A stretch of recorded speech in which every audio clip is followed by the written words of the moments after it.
Okay, this Hangout's live. Okay, Hey, yes, we are everybody, live. it's Friday night.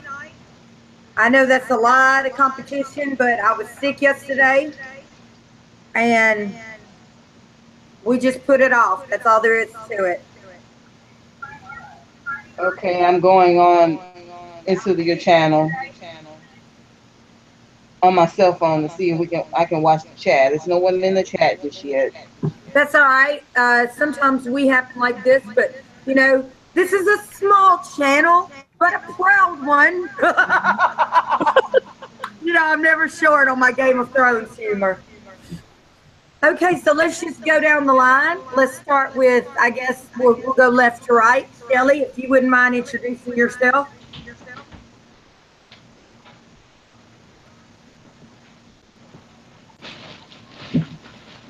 Turning off that Gloria Estevan in the back probably severely helped. Shelley? All right, I don't know where Shelley went, so I'll go first. I'm Jen, the Lady Wolverton. Yes, that's really my last name. When you've got a name like that and you're into Game of Thrones, you can't not use it. So, you can find me on Facebook. I friend everybody who is into Game of Thrones, no problem. And Stephen Maloney, you are the devil for sending that leaked episode across Facebook. I tell you, that was terrible. Why? Next time, why don't you just set a bag of weed and rolling papers in front of somebody who's trying not to smoke weed? Okay. I mean, golly, that was hateful. That was like putting a beer in front of a 20-year sober alcoholic. Anyway, all right. So I'm Jen. Everybody just calls me Jen. Let's go on to, I'm in New Orleans, Louisiana. I'm originally from Mississippi. Why don't we get more Southerners? Anyway, let me move on to the lovely Mischa, and I'm going to pop away and get a Coca Cola. Okay, hey everyone, this is Misha Houston.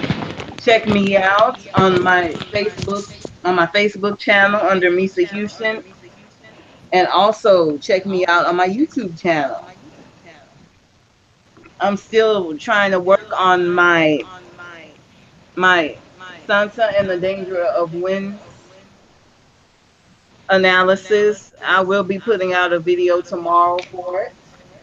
And I hope you come back and enjoy my channel. And I will also be doing more videos. I've recently learned how to make videos, and I've been enjoying making videos. And I think I'm gonna make another Game of Thrones video. I can't wait to do that. So I'm gonna move it on to Marie.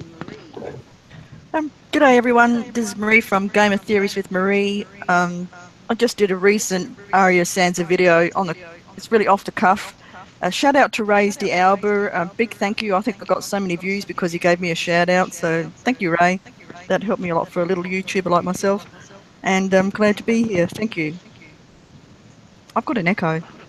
Everybody Is it has me? one. We're having a few issues tonight. Hopefully, we'll get them straightened out as we go. But I just want to also second, y'all. Marie might not be one of these great big YouTubers, and that's one thing because she doesn't, nothing she does for money. She does this stuff because she loves it, just like myself.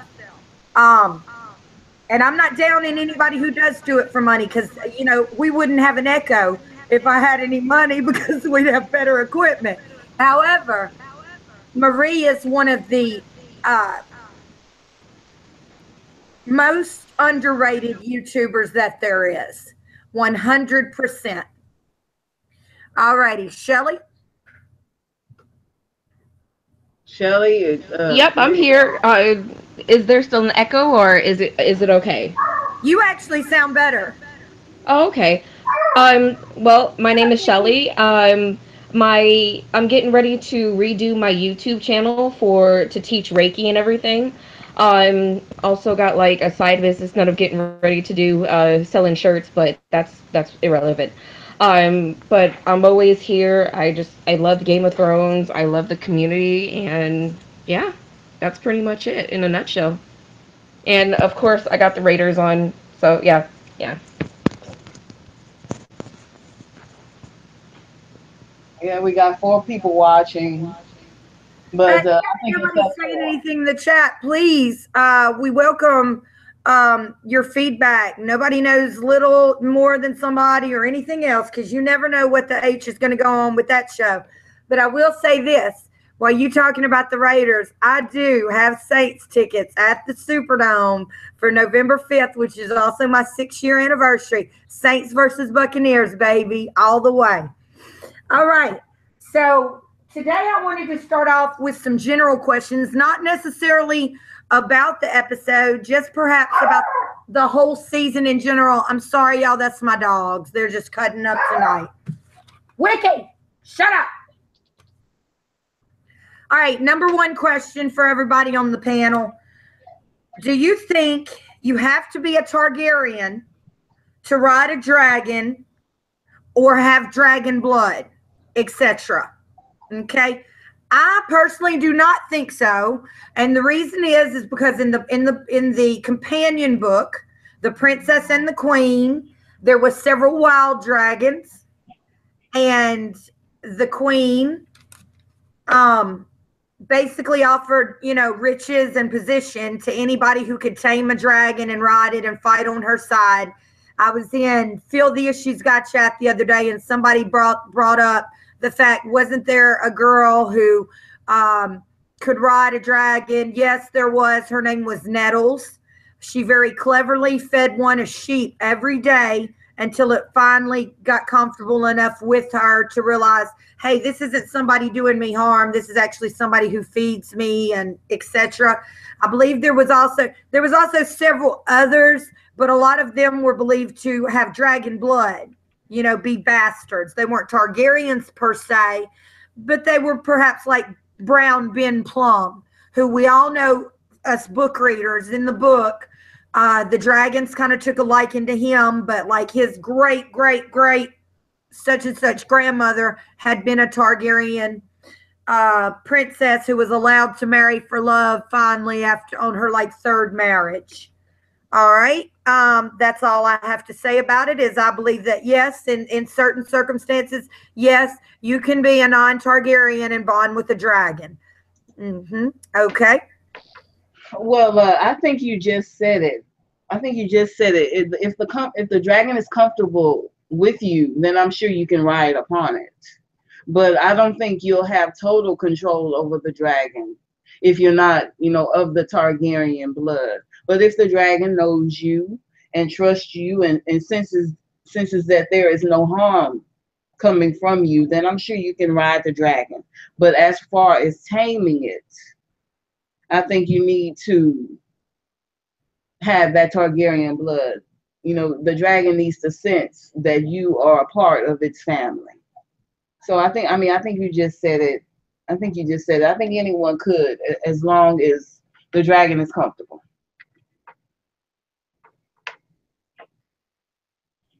Very good. Very good. I think you added to what I said. Marie? Unmute, Marie. There you go. I have. It takes a bit of time. Because the show's fast forwarding, we can't really go on the show because with Nettles, you've got to build up a bond. She built up that bond of trust with that dragon that she fed. Sheep Stealer, that's it. That's the name of the dragon. Forgot the name. Sheep Stealer. She built up a bond over time. And I think they kind of might have given us an Easter egg with Tyrion letting the dragons loose for the books. I'm not quite sure. Kind of like a bit of a wink from D&D that Tyrion may be the third head of the dragon. I hope not, because I'm tired of secret tugs jumping out here, there, and everywhere. Kind of spoils Jon's big revelation, but that's just me. But yeah, I think you can ride a dragon if you're not a Targaryen. But I'm a bit with Mischa that you may not fully tame it. You've got to be a Targ to be at one with the dragon. So that's me finished. Bonded. That's the word. What up, Shelley? What's your opinion? Unmute your mic. Yeah. Yep. Well, honestly, like it's a part of an argument that I was gonna kind of read towards the end, because it's not lengthy, but it's a part of the research that I was doing. So I'll I'll wait until I sit down and I explain the stuff that I was researching this week, and then that will kind of show where my answer lies. So yeah. Hello, hey, Brand the Builder is in our chats. Welcome. It's nice to know someone's out there listening to us. So thank you very much, Brand. And if you have any questions, just write them in the chat and we'll be ready for you.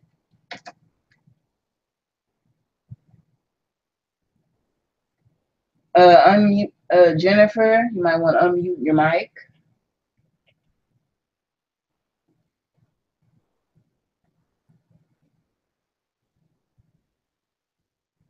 Jennifer, unmute your mic. Jennifer, if you can hear me.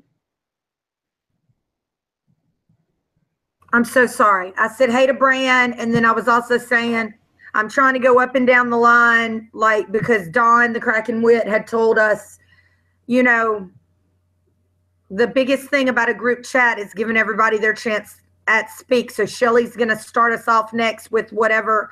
And, you know, if something you had to say goes right directly to that, just go ahead with that. But I was going to say, during one time, was it Jorah who told Danny that no matter how tame those dragons were or how much she loved those dragons, they would still always be wild. And we get a lot of that in the books. I know everybody's not a book reader. Ooh, Moni, hey girl, we missed you last week. I even asked after you. But we get a lot in the books about how you can't tame a wild thing. We get that in reference not only to the dragons, but to the dire wolves as well. Okay? So they can never completely be tamed no matter what, I believe. And I believe that's true also, you know, for other animals, exotic animals. I knew some people used to train tigers. And my boy Sasha, he was from France. Him and his daughter, you know, and that's the shame about the circus breaking up. I know I always end up talking about the circus, but those people, you know, that's a family thing. Most of the time when you meet somebody who tames animals in a circus or who does high wire or whatever, those people have been doing that for generations. You know what I mean? But I was out watching them practice rehearse for the big circus, and she turned her back on one of their tigers because she was excited because we were going to go to Walmart, me and her, and she got jumped all over. He's like, you never turn your back, no matter how well you think you may know these animals we've raised on bottles. You never turn your back on them. All right, Shelley, you want to start us off with what you had in reference to the target having Targaryen blood, being able to ride a dragon, etc.?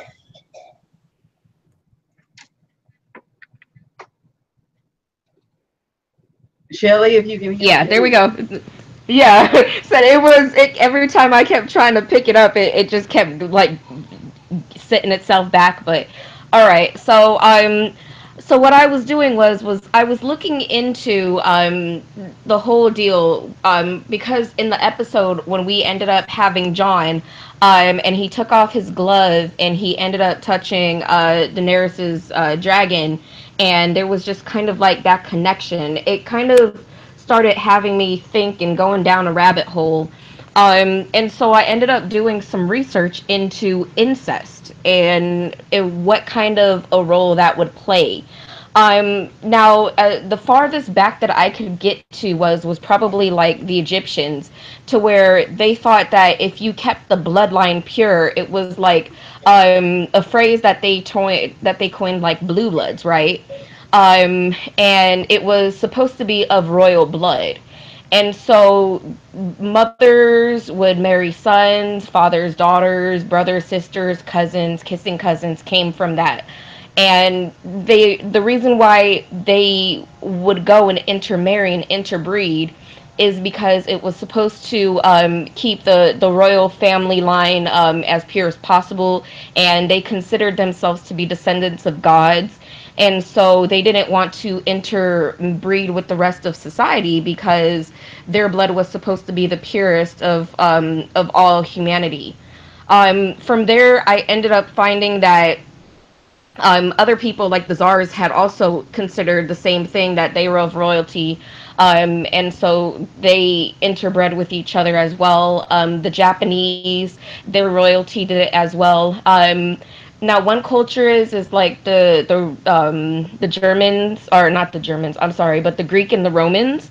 When it came to incest, they were kind of like the men at a certain age, like under the age of 30, they would go and sleep with like little boys or something, and that was perfectly fine. But then at the age of 30, you would marry your sister or your mother or something, and then you would settle down and you would have a decent family. And they considered that to be like a good family dynamic. And it got to a point where back in those ancient times, it was pretty common even for the common folk to start marrying their own siblings as well, and to have a family dynamic that stayed in the family. Um, which is even funny because nowadays, when you even look at our presidents, pretty much most of our presidents have been related to each other. Like even Barack Obama is related to like George W. Bush. Like he's his 10th cousin or something. He's related to Dick Cheney and John McCain. And so we even have certain bloodlines that are in our own politics and in our own presidency. So having that pure bloodline is still something that a lot of people consider. Now, going back through, like we even have in Game of Thrones, like Cersei and Jaime, but it's kind of uncommon for them. But George R. R. Martin has like, there's a Reddit for keeping the bloodline pure. And George R. R. Martin explains that for the Targaryens, the reason why they would interbreed and stay interbreeding is because the blood of the dragon helps them to control the dragons more. Yeah, like someone like Tyrion and the other girl can kind of have an establishment with a dragon, because dragons have their own minds, their own intelligence, and so they can sit down and choose their own writer. And it reminds me of a book called Aragon or Argon or something, to where the writers would be chosen by the actual dragons. Now, the reason why the Targaryens do the incest and interbreed is because since they have the blood of the dragon themselves, it makes it so that they can control the dragons, because by right and by blood they are a dragon, so they have dominion over the dragons, or not even a dominion, like a close connection with the dragons. Um, and so, ooh, it just the and then there's also the whole point of Daenerys being attracted to Jon because of the attraction. Like I think it might even be something like related down to like a, I don't know, I want to say it's like a molecular level, or just she instinctively knows that she's attracted to Jon. And I think the reason why she is because he has the Targaryen genes inside of him. So there's this chance that through the research that I was doing, that Daenerys, even though I think in the show they say that she might not be able to have children anymore, she might actually be able to bear Jon's child because he is of kin, and because the Targaryen bloodline has been set up so that regardless of what's going on, she's probably going to be able to bear his child. And in the, like nowadays, we don't really consider a bloodline or trying to keep a bloodline pure. But when you look through it in genetics kind of deal, when you have, like, let's say for my own self, I can trace back my genealogy all the way to like the slaves, coming from Africa and coming from like St. George or St. Thomas, my bad. And what genetics has shown is that if you've lived on a certain continent, after a certain while, your genetics will start to mix and interbreed with the rest of the population.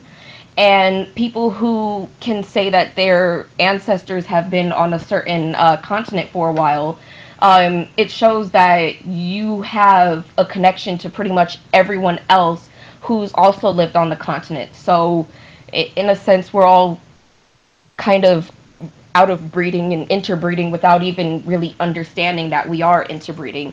And so it in we don't really do it now, but genetically speaking, it's still kind of something that we do unknowingly, I guess.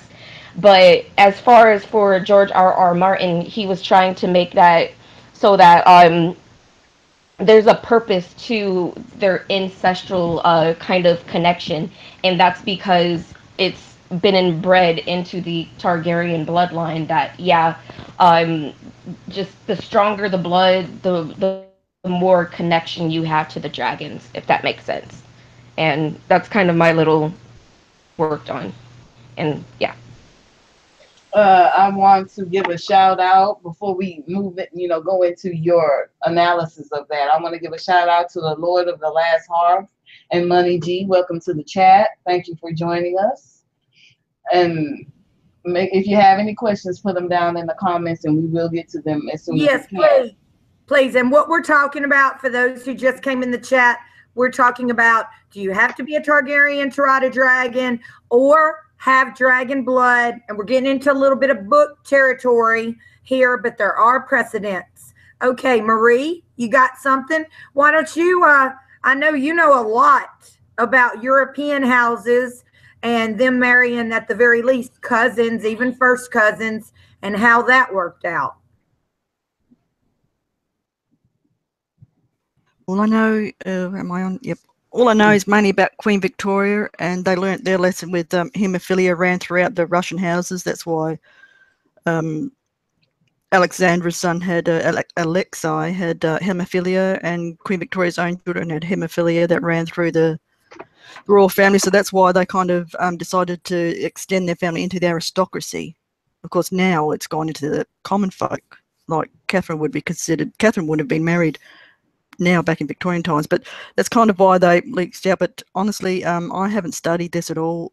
I've just made notes on the last episode, so you girls can take the lead on this. I haven't really studied too much. I do admit I haven't studied because this is really the first I'm hearing of it.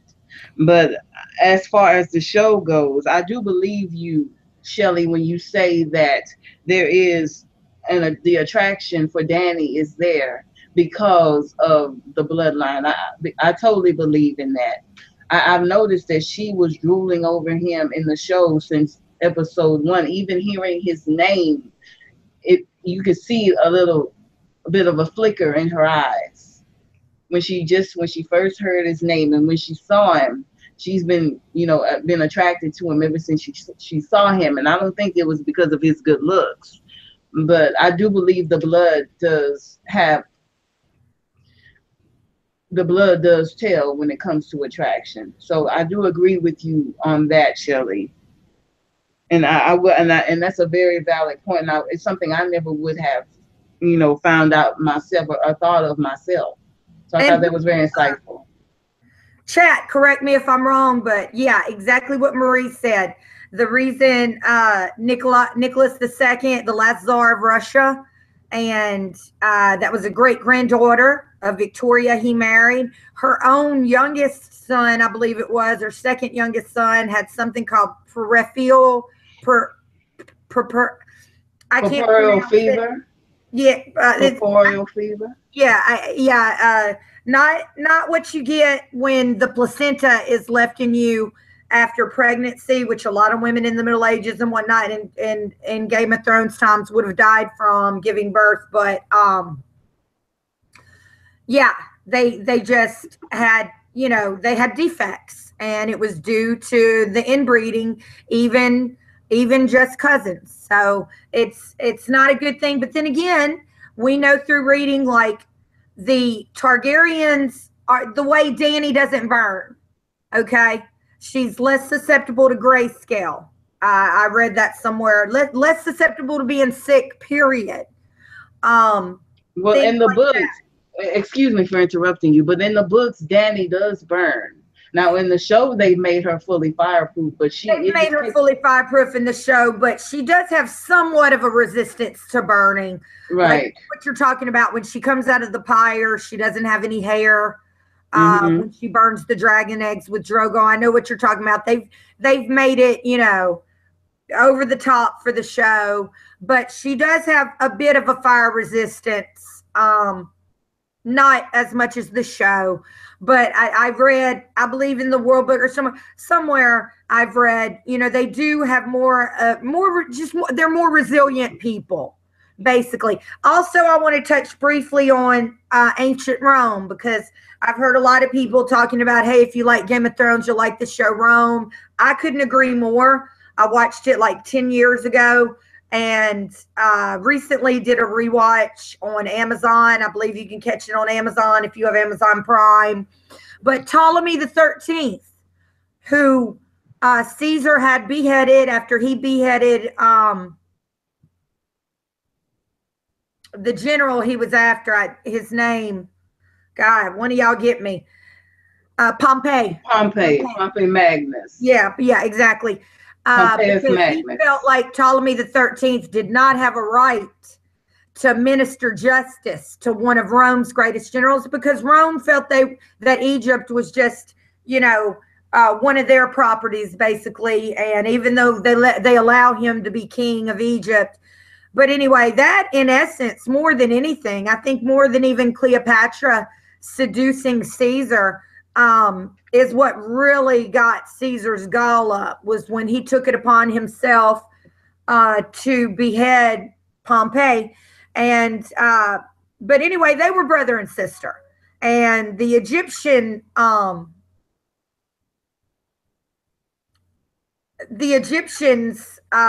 also married. Okay, and that's it for that. I was just trying to go on. You know, there's a lot of, I think that's where George R. Martin was going with that. There's a lot of royal families who like to keep it in the family, so to speak.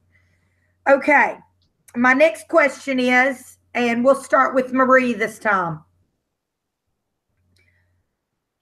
I read a theory that says, and I know which a lot of people think, that maybe Cersei was lying to Jaime about being pregnant. I do not believe she was lying, and I'm going to tell you why. Because I rewinded and rewatched that scene many times, and Qyburn is essentially when Jaime barges in that second time, not when he comes back from war, but that second time when he questions her about why is Qyburn in here, etc., etc. I believe the words you can hear him saying to her are, I could get you something. And she says, no, that wouldn't be necessary. And I really do believe that she is pregnant, because I believe Qyburn was offering to get her some moon tea or whatnot. Marie, what do you have to say about Cersei's pregnancy? Because I like to fill off the damn couch. I did not see that coming. Did not. You know, I mean, that night we saw her get down on him and basically seduce Jaime, hell, basically rape him. You know, but I never saw that coming, is my point. What's your thoughts on that? I kind of accept it. I'm not in a big thing. I don't think she's going to keep it because of Maggie's prophecy, but what I noted was Cersei's words. Jaime comes in, and I'm just going from memory here now. Jaime comes in, and Cersei's first word, he asks about it. Cersei's first words are, oh, that's right. He says, what are you doing? What's Qyburn doing here? And then she says, what are you doing here? As if he has to explain or make an appointment to see her now that she is queen. And when they're together, what was it? When she first meets Jaime, it's kind of cold. The first words out of her mouth is not, how are you? So glad you survived. It's, how many men we've lost. I kind of feel a disconnect between her and Jaime, and then she comes out with this news that she's pregnant and then threatens him. Don't you ever betray me? And she's kind of like morphing into Susie / Joffrey version we're getting. That's what I noticed. I'm thinking like, whoa, it's not how are you, Jamie? Thank God you survived, because he could have drowned. I mean, one of the beefs I've got about that show is he should have drowned. In all plausibility and all logic, that guy should have drowned. Bronn could not save him with his armor on. At least take the armor off, guys. Make it a little bit believable. But that's what I noticed about Cersei, is that she kind of I'm really frustrated with Jamie's arc. I am. I think they've made him weak, and all he does is just nod his head and say, yes, Cersei, 3 bags full, Cersei. He never questions her. I mean, even at the beginning when he asks about Tom, and she just kind of like, oh, I don't want to talk about that. And it's okay. It's kind of like, oh, I better not discuss anything with her in case she rants off. And I'm thinking he must guess that she's starting to go a little bit mad. But that's what I noticed, that her coldness towards him, and he's got this love for her, but you can tell she does not love him back. Oh, she no. possesses him. He doesn't love him. No, of course not. She certainly does not love him. She's using him, and it's really apparent in the show and in the books. And it's really, and I agree with you, Marie, it's really frustrating that Jamie hasn't caught on yet. Everybody, we've got a very, very special guest in the chat. Welcome, Timo. So nice to have you here, man. We know how much you love Game of Thrones. What an unexpected pleasure. Thank you so much for joining us. Yes, and also in the chat, Lord of Last Hearth brings up a great point. If she is really pregnant, then she is going to have a miscarriage. Guess the Maggie the Frog told her how many kids she would have, so it would go against the prophecy. Well, I mean, as I remember that prophecy, she's going to have only 3 kids. But in the show, they had a mishap in the writing, because way back in season 1, when she was talking to Catelyn over Bran, she said that she had a baby, a black-haired beauty, which was Robert's baby, and then died. So, you know, they obviously messed up the writing there. So, I mean, those little mistakes mean so much. At least in my opinion, they mean so much, and they really have to get the writing on point. At least, you know, for my opinion, because little things like that can mean so much. If that wasn't just a lie, then you're exactly right. Then they have veered from the prophecy. But what I'm wondering is, and this is what I read, wherever I read it, said perhaps she dies in childbirth. And I know that's not technically somebody wrapping their hands around her throat, but that would technically not only be her son or daughter, but her younger sibling. We got a comment from Timo30. Timo saying Cersei could have been lying in season 1, not always poor writing. We know she's a liar. Okay, she's an unreliable narrator, 100%. So you're exactly right, Timo. That could have been just to, especially if she had anything to do with the cat's paw, that could have just been her trying to throw off, because she knew that would resonate with Cat. Oh, did we lose Shelley? Come on back to us, Shelley. Yeah, I mean, I agree with Timo. She could be lying. She's certainly not a truthful person, and she only tells the truth when she thinks it suits her, or either to gall somebody. You know, she wanted Jamie to stay in the bed when the handmaid came to the door, only to gall that woman and to throw it up in her face. So you're absolutely right. I mean, but with Cersei, I don't think it was a lie. I think she's saying that she was really pregnant. And I honestly don't believe it was a lie, because I've rewatched that scene 100 times, and I could have swore it was okay. I just got a text from Shelley. She's having a bit of technical problems. She'll be back when she can. Timo, Lord of Last Hearth, Moni, anytime y'all ready, y'all let me know. I'm on Facebook. It's Jennifer Wolverton. Me and Timo are already friends on Facebook, but you guys are always welcome to join a panel. We're all inclusive here in the Wolf's Den. We have a comment from Monty G saying that, do you think part of Cersei died a little after her kids and father died? 100%. I think she did. Yeah, I think she did love Jamie, but she puts up a wall. Well, yeah, of course, I agree with that. I mean, of course, I mean, the only good part of her was the fact that she was a good mother. She loved her children, and she was, and she had love for her children as much as any other woman. And with her children gone, you know, that takes away her goodness and her hope. And I think that's why I think she's so happy to have that baby, because there's a little bit of goodness coming back into her again. Also, Moni G, can y'all hear me or do I have myself muted? Yeah, we can hear you. Okay, Moni G said earlier and I didn't catch it.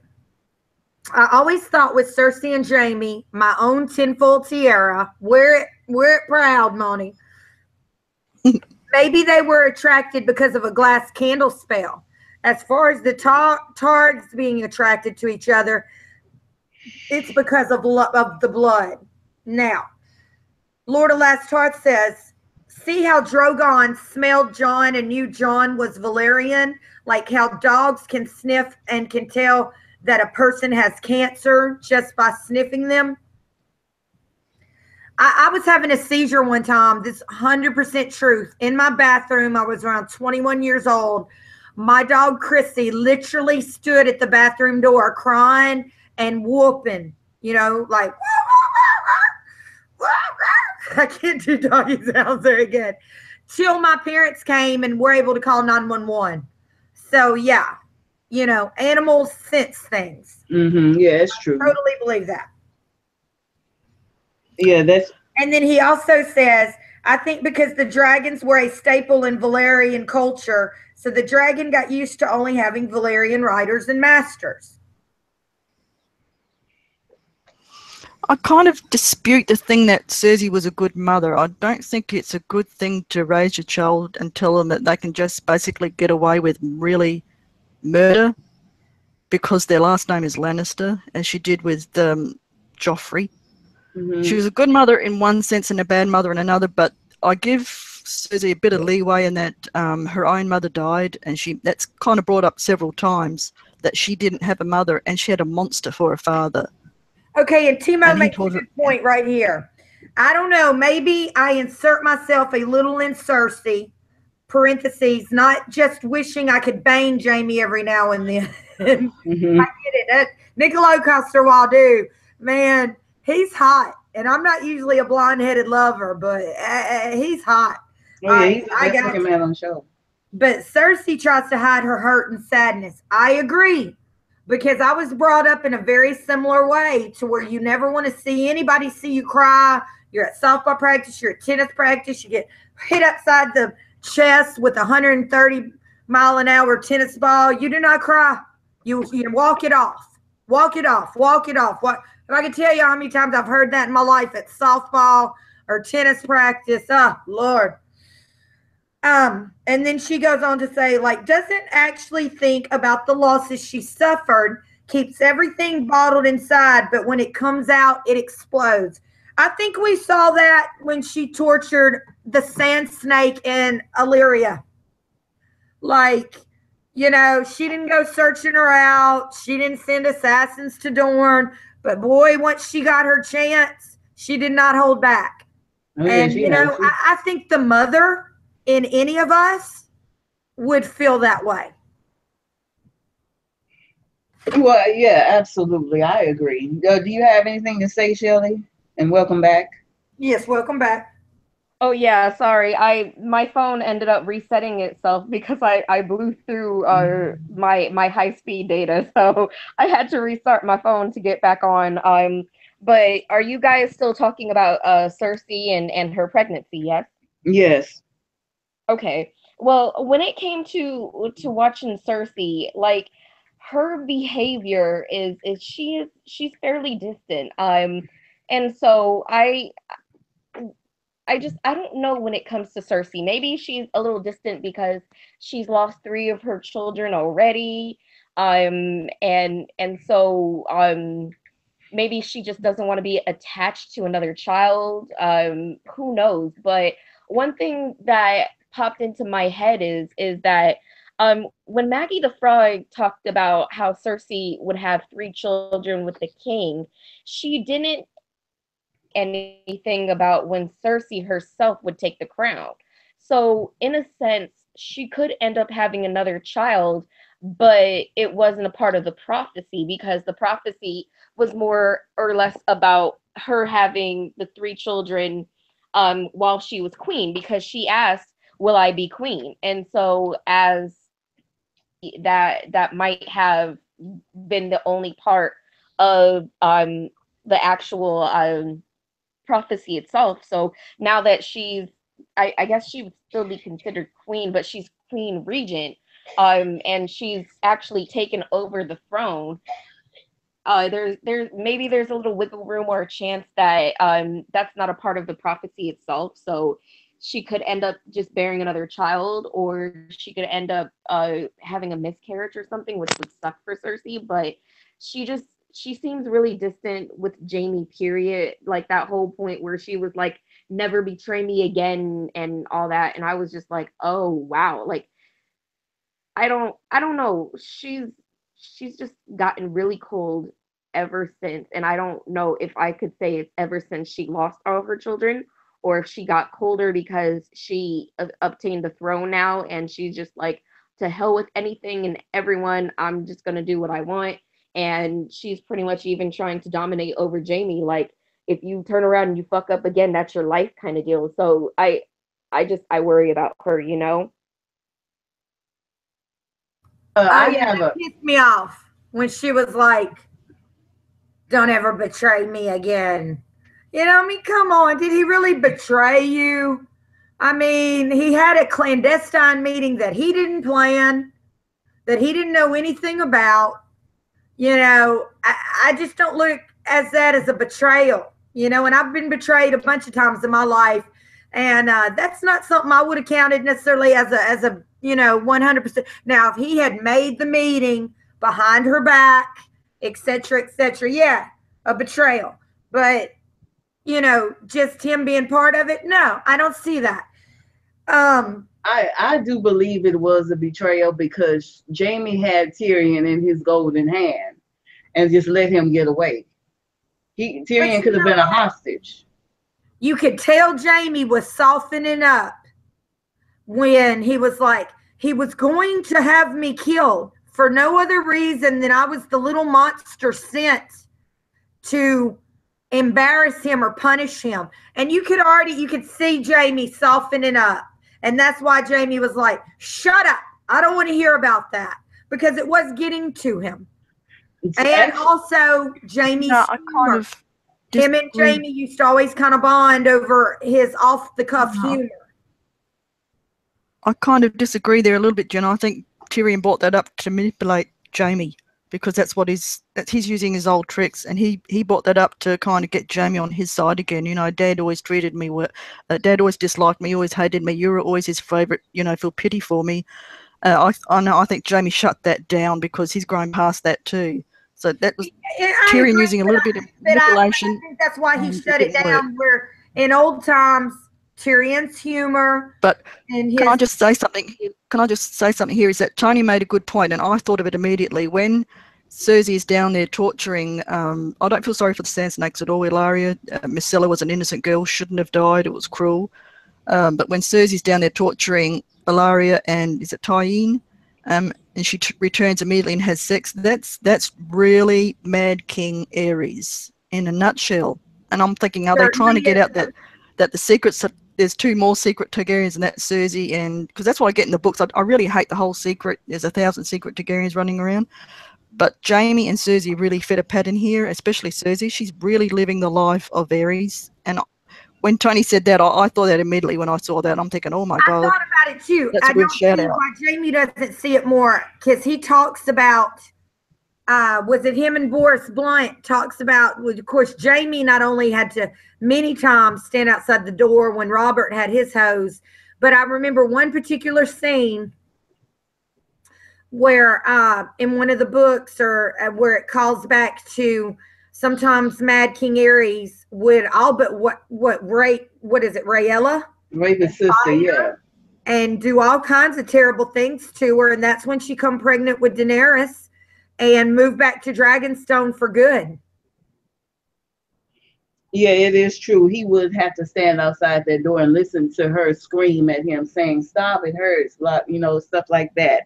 So yeah, yeah. I mean, I don't understand how he could do that and then listen to that for 20 years and then go and do that with his own sister.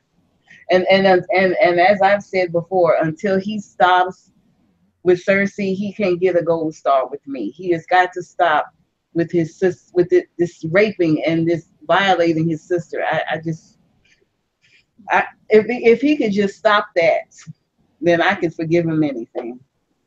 Well, Misha, because my whole thing is that I don't even understand the whole point of the twins, Jamie and Cersei, even hooking up. I mean, like, I just they're not really, there's no like there's no lineage, no bloodline to where they have to keep it pure. I mean, there's for me, that's the thing that kind of gets me is that what is it like, why is it that they would even sit down and want to engage with each other and have like this brother sister thing when, for one, most of Westeros has is kind of like our modern times, and they look at incest with a negative connotation.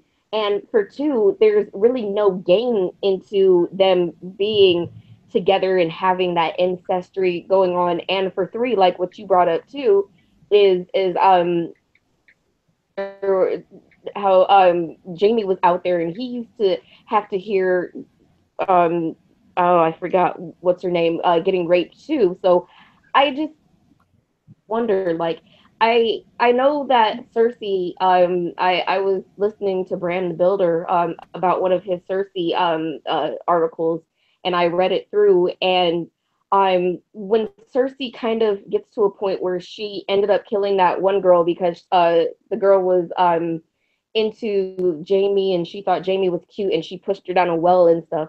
I just, I don't know, is it What's her just name? some, Melania. yeah, like Yeah.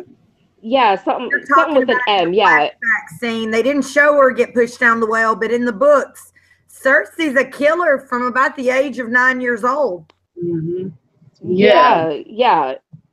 And so it was just it's always boggled my mind because when it comes to incest, usually there's like in the ancient times, there's usually a reason for it, but I just don't see the reason why Jamie and Cersei are caught in this ancestral relationship. If it's just the fact that because their twins are like because of their twin link or something, maybe that may be causing it.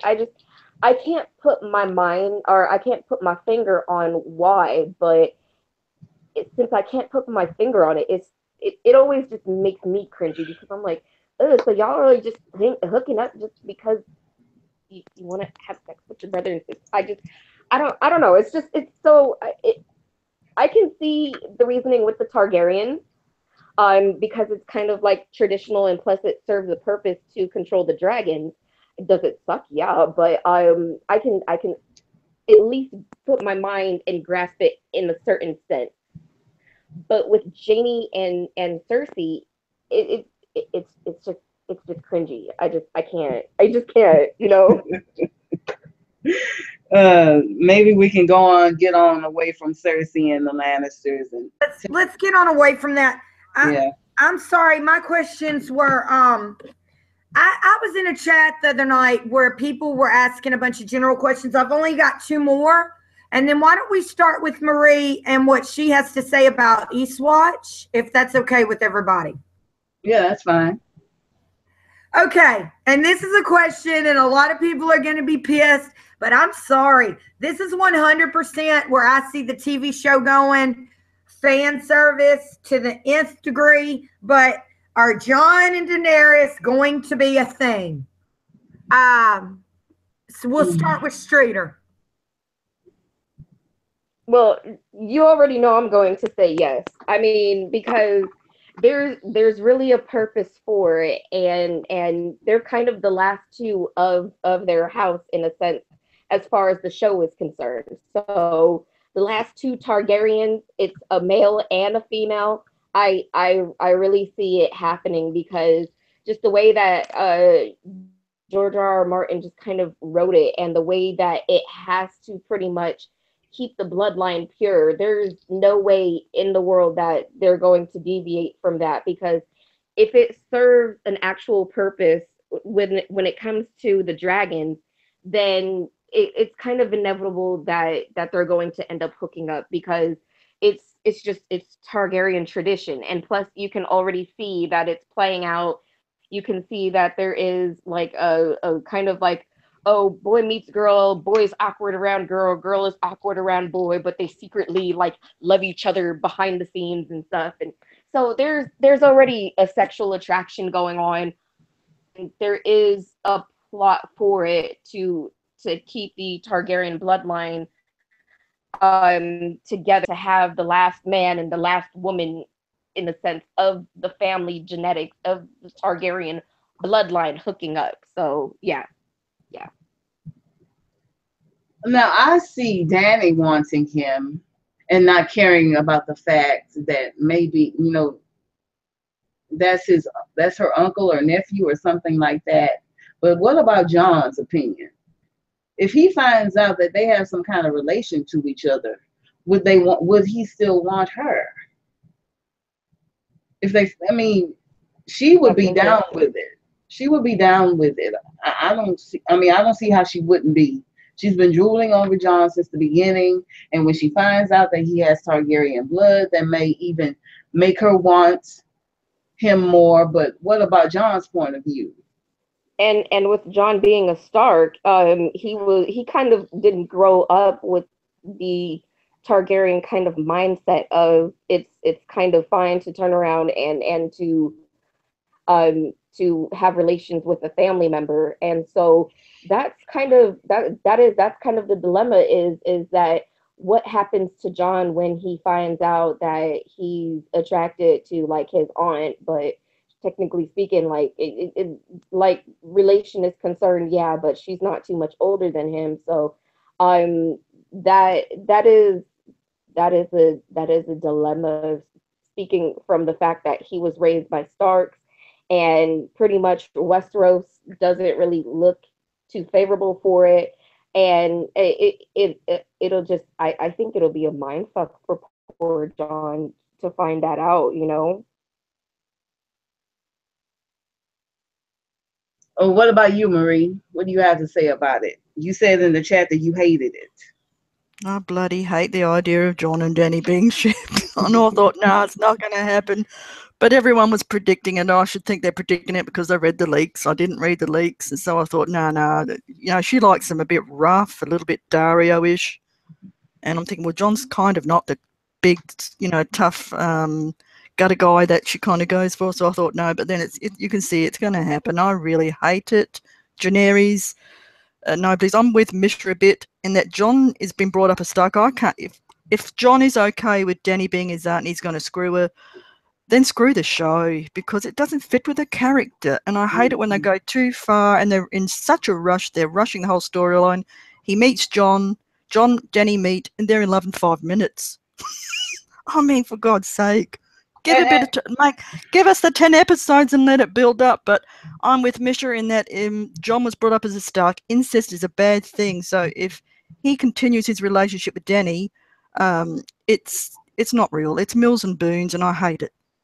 Hate it. Oh yeah, incest can get you killed in the North. I mean, even Ramsay Bolton, who said that when he was alive and was talking to Sansa about he was talking about his claim. And Sansa said, you come from your claim is from a bastard born of incest. And even he put his head down in shame. And when a character so dark and as ugly as he is can put his head down in shame, I can't see John, who is so wonderful and so upright, being cool with the fact that he has feelings for his aunt. I mean, it's going against his character. Yeah, it is against him. It's totally against him. It's against everyone in the North, and he may have that Targaryen blood, but he's Stark. He's Stark.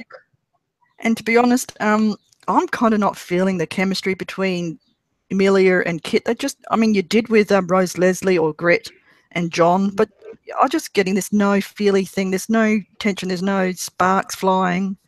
It's not working. Yeah, It's Preston just not working. Jacobs. Oh yeah, it is awful. Preston Jacobs said that John had more chemistry with the dragon than he did with Danny, which is true. let me jump in on this one real quick, because I mean, yeah, their acting is a little bad, but at least it's not as bad as what happened between 50 Shades of with, what is it, Anastasia and what is Mr. Gray's first name?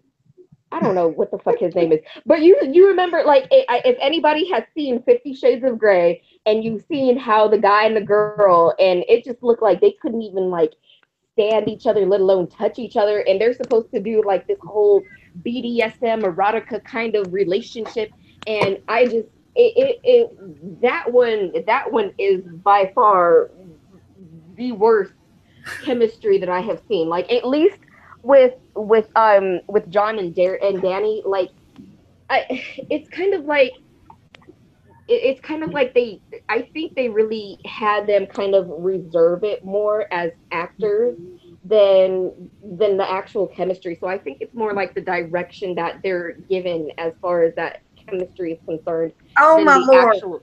I had stuff going on here at the house, but all I know is I came back to a conversation about that horrible series of books. I'm sorry.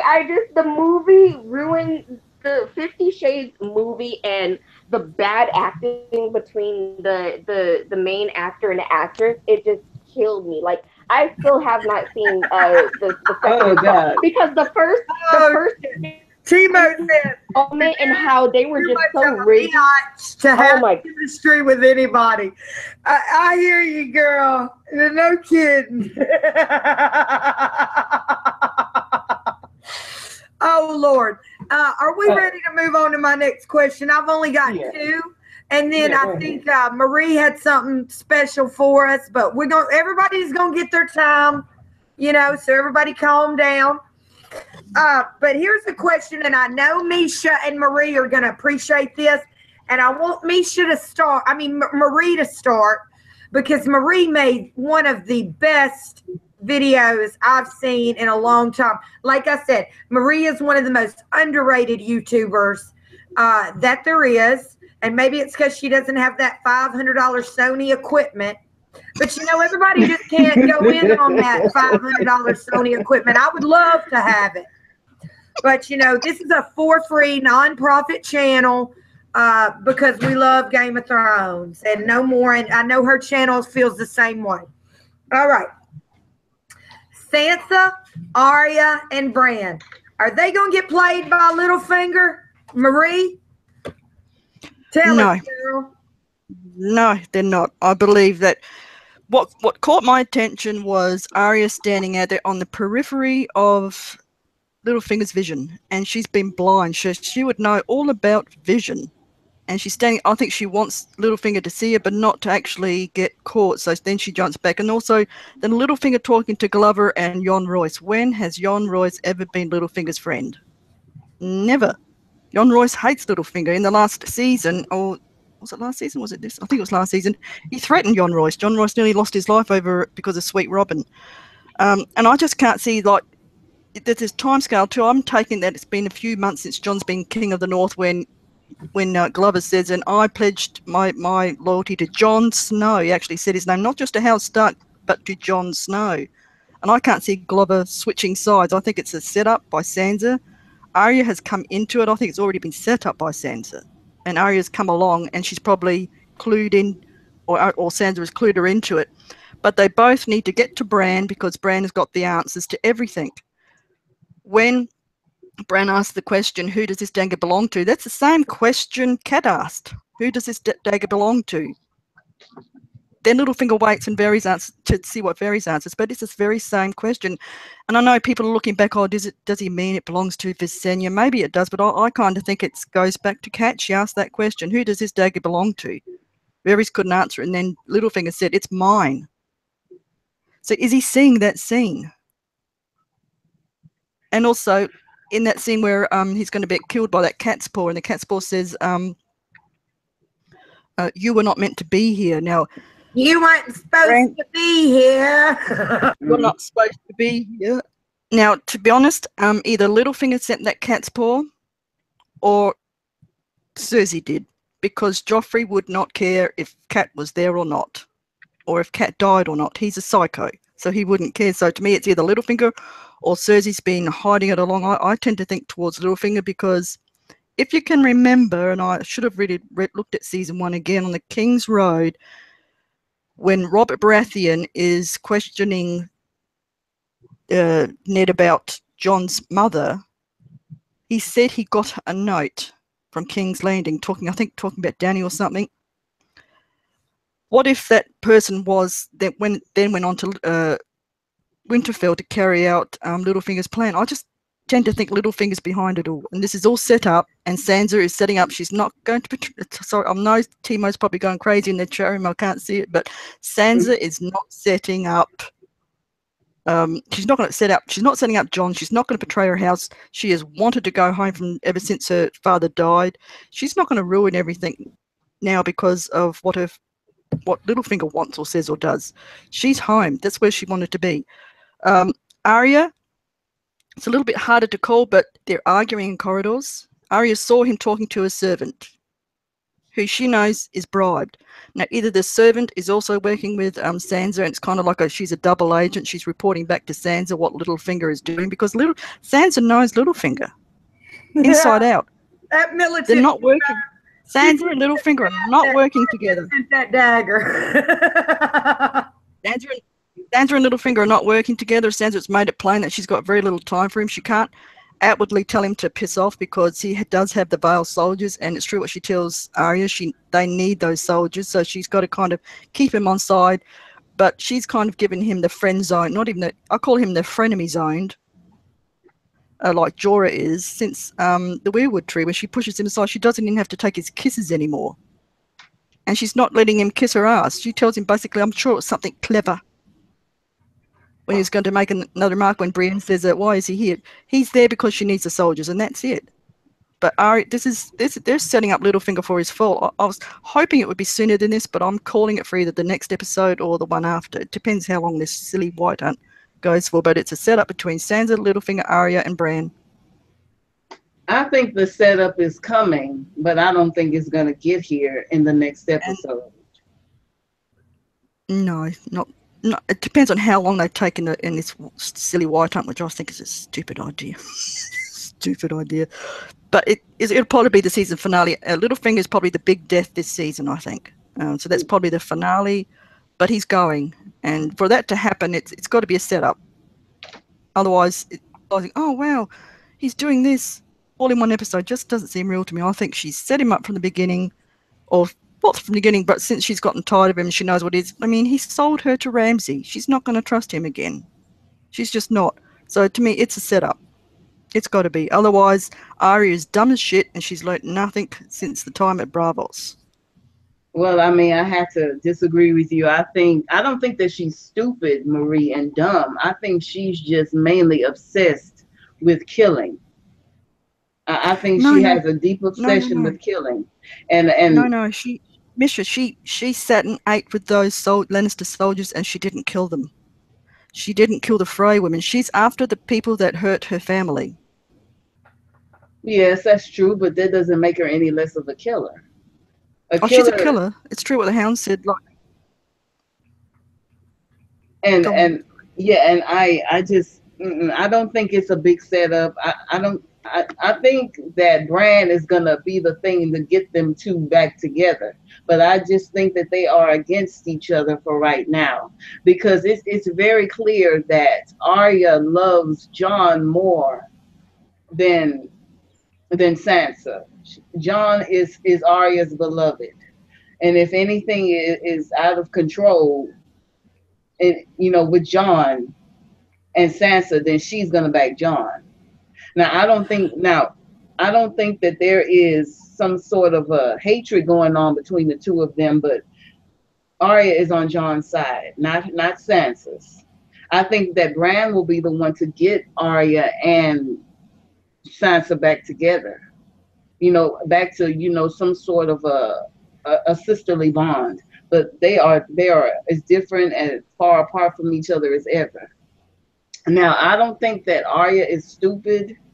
I think that she's very obvious in her moves. I don't think she's very subtle at all. And we chatted about this on Facebook.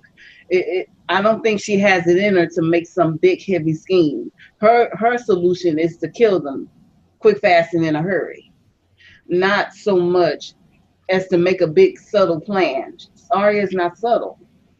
She's No, too but blunt. Sansa is. I'm not saying that Arya set it up. I'm saying that Sansa has set this up from a while ago. She's set this up for a while. I think she's brought the lords in to help her.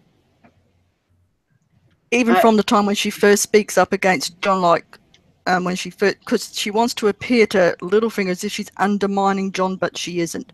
Sansa is not undermining Jon, but she has to make contingencies. She's seen her father die. She heard the brutal way her brother died, and she knows that Jon could die. She warned him, don't go south, but he went south. So she has to make contingencies. Very serious. In her mind. She has to face the fact that Jon might die. She may be in charge. Bran doesn't want Winterfell, and it all falls on her. So she's got to make plans in the back of her head. If she's a sensible young girl, which she's turned out to be, she can't go willy-nilly. She's not this airy fairy person that she first started out as. Right. Oh, I just want to marry Prince Joffrey and have babies. That's not Sansa anymore. Sansa's grown up, so she's making contingencies.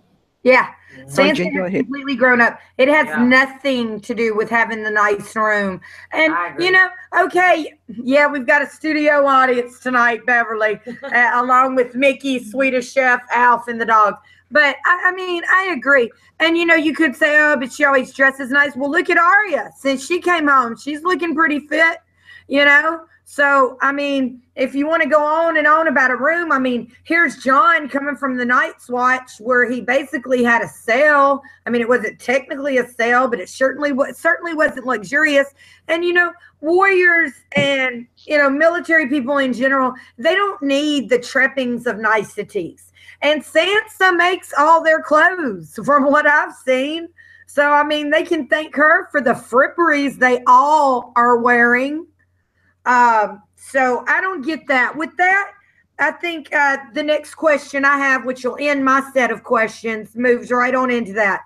Who thinks Sansa wants Winterfell? She doesn't care about anything. She's Peter Baelish Jr. and she wants Winterfell. Who thinks that? I don't think that she's Peter Baelish Jr., but I think she does want to be the lady in the North. She very much wants to be a voice, a force in the North. She's not Peter Baelish's puppet. I don't believe she's that far. But she has listened to him and she has taken heed of him because what he said last season was true. He warned her, Jon is going to take your power. And look what's happened. Now, she may not give him credit openly, but I think she does listen to him and still take heed of him. I believe she listens to him, but I don't believe she necessarily, I believe she listens to him, takes stock of it, but she doesn't necessarily do what he suggests that she does. She does still listen. Go ahead, Shelley. I'm sorry. Oh, no, you're good. I'll jump in for both of them because for Arya, when she ended up at the end of season 6 and she killed Walder Frey, and then she came up with that whole elaborate scheme to kill all the Freys at once, she's shown that she can kind of plot things out and she can take time in order to get her kill the way she wants it. So technically speaking, like Arya could end up doing it, but then because now she's with family and she's back at Winterfell, it might be messing around as far as her ability to kind of focus in on the kill. And so I think that might be the issue when it comes to Arya. But one thing that we still haven't really seen is that ever since like Bran, out of all of the interactions that Bran has had, giving Arya that dagger. I think that was probably the only time that we've seen Bran ever since he's turned into the three-eyed raven, that it looked like he did have some kind of sentiment or something when he reached out and he gave Arya that dagger.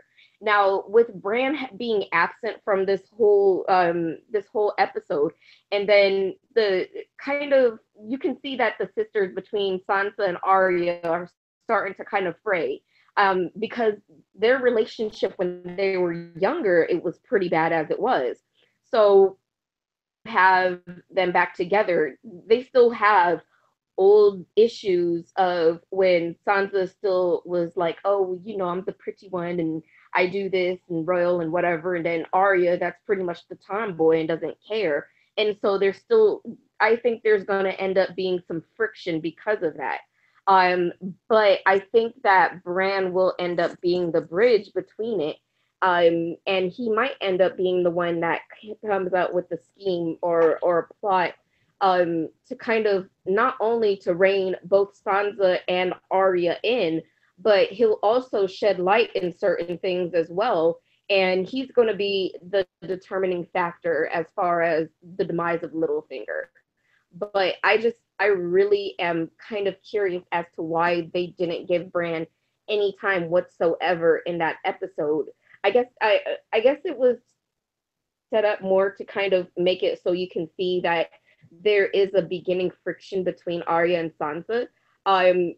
And so once that friction maybe escalates to a certain point, then they're going to bring Bran in and he's going to calm both girls down, and he's going to be that in between, and he's going to help them to focus to get rid of Littlefinger so that they don't end up causing issues and having the veil against them, or having other houses or anyone else pretty much take Littlefinger out in the wrong sense.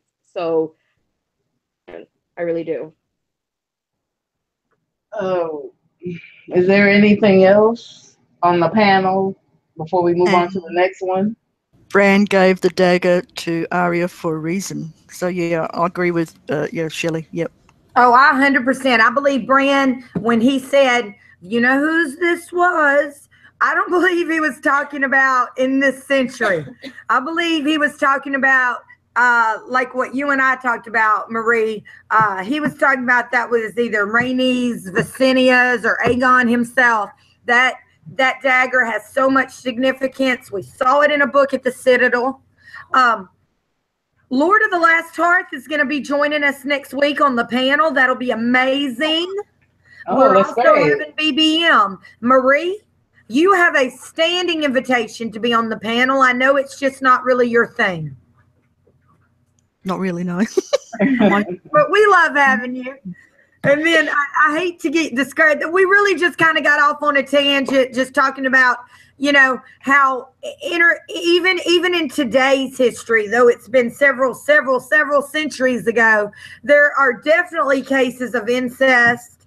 I mean, shoot, even if you read the Bible, there had to be incest somewhere after Noah's Ark. Yeah. It had to have been.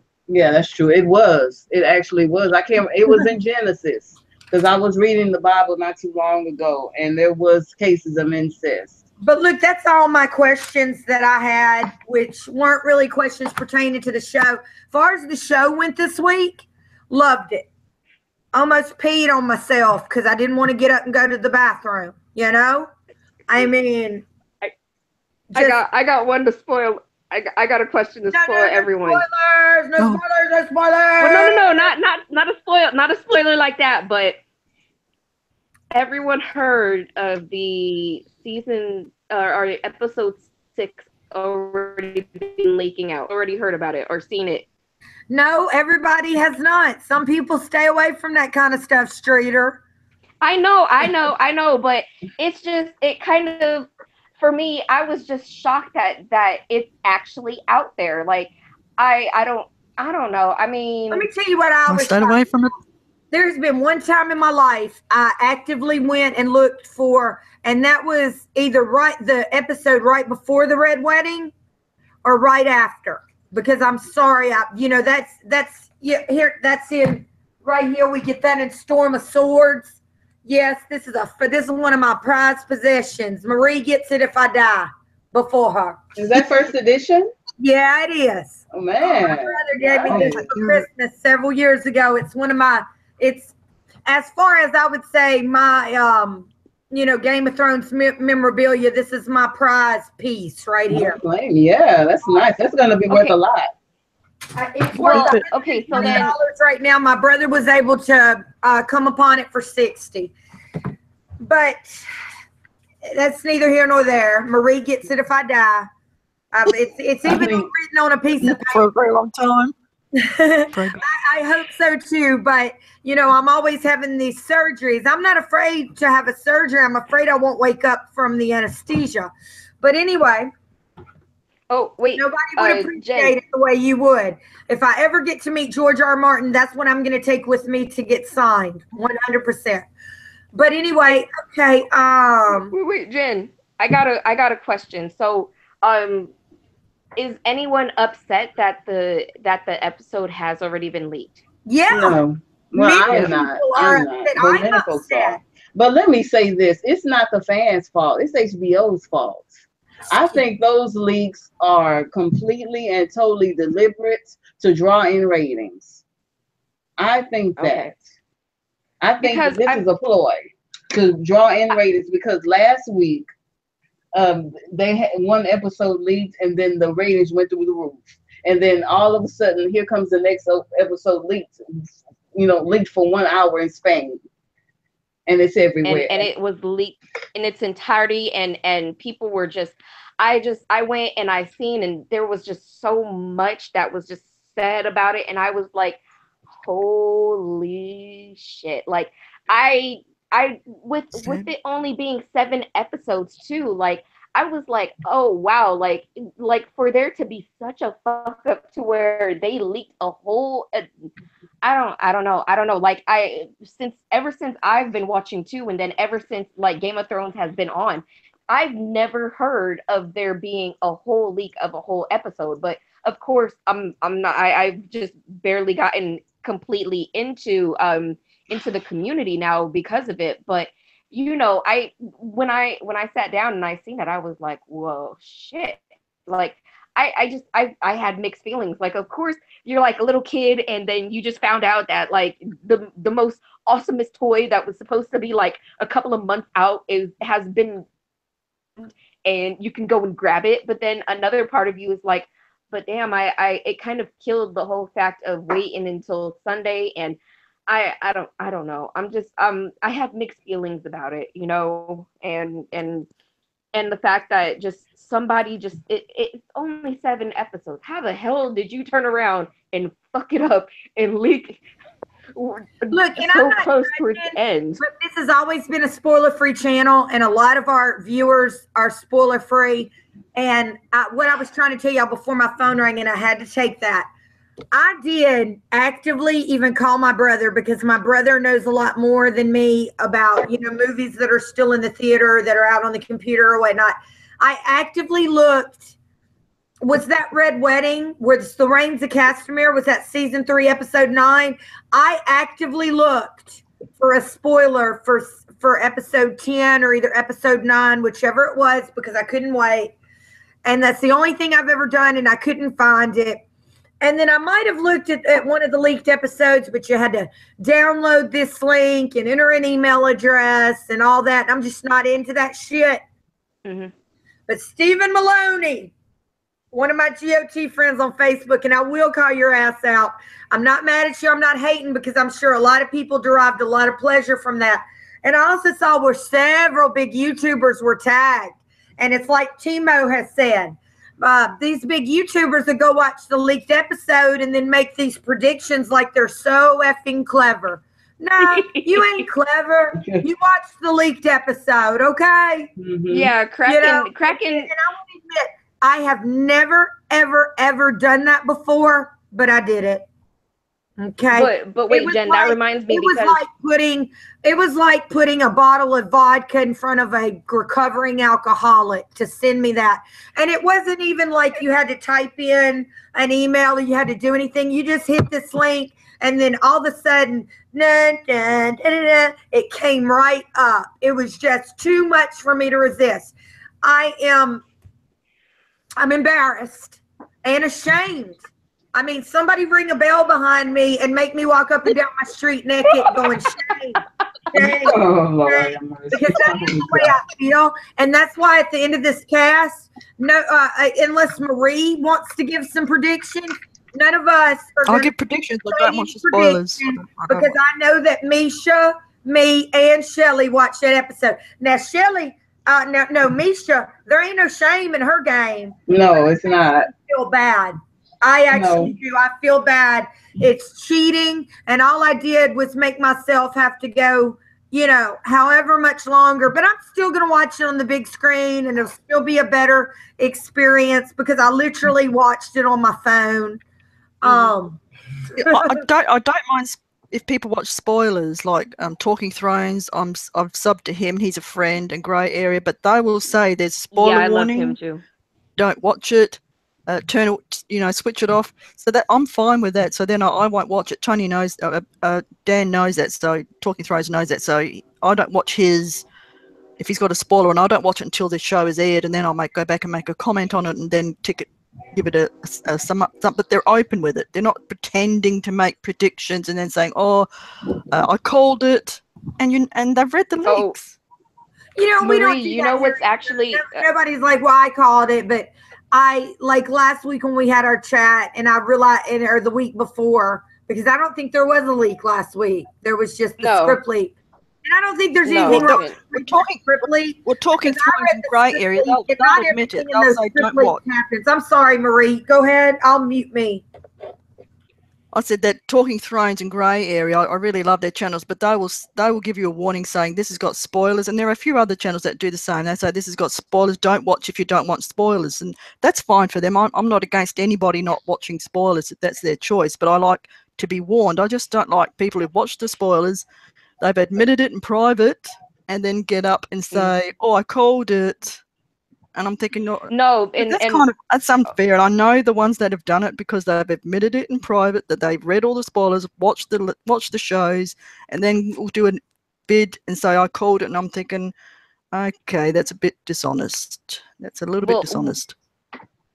Marie, what was funny was that I was having a conversation with the Kraken once, and he had shown he made a video of a website to where it was like predictions and created predictions and everything for Game of Thrones.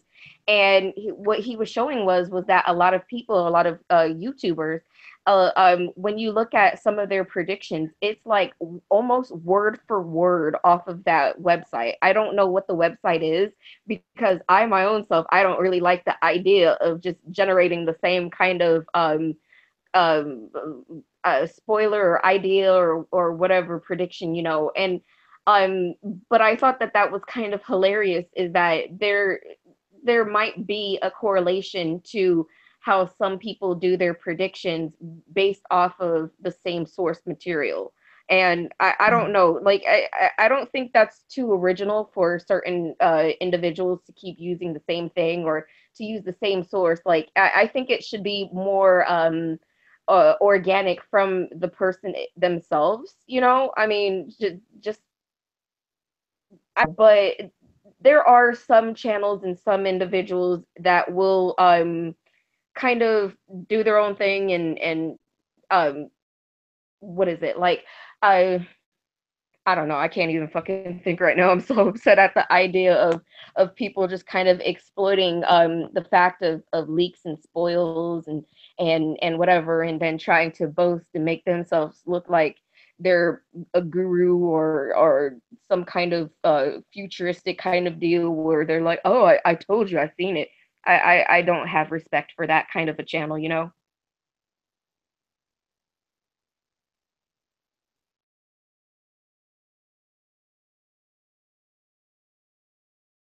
We all kind of muted at the same time. I'm talking to myself. I know. Because you kind of stopped and then and then it was just like quiet for a second. Like, I'm muted.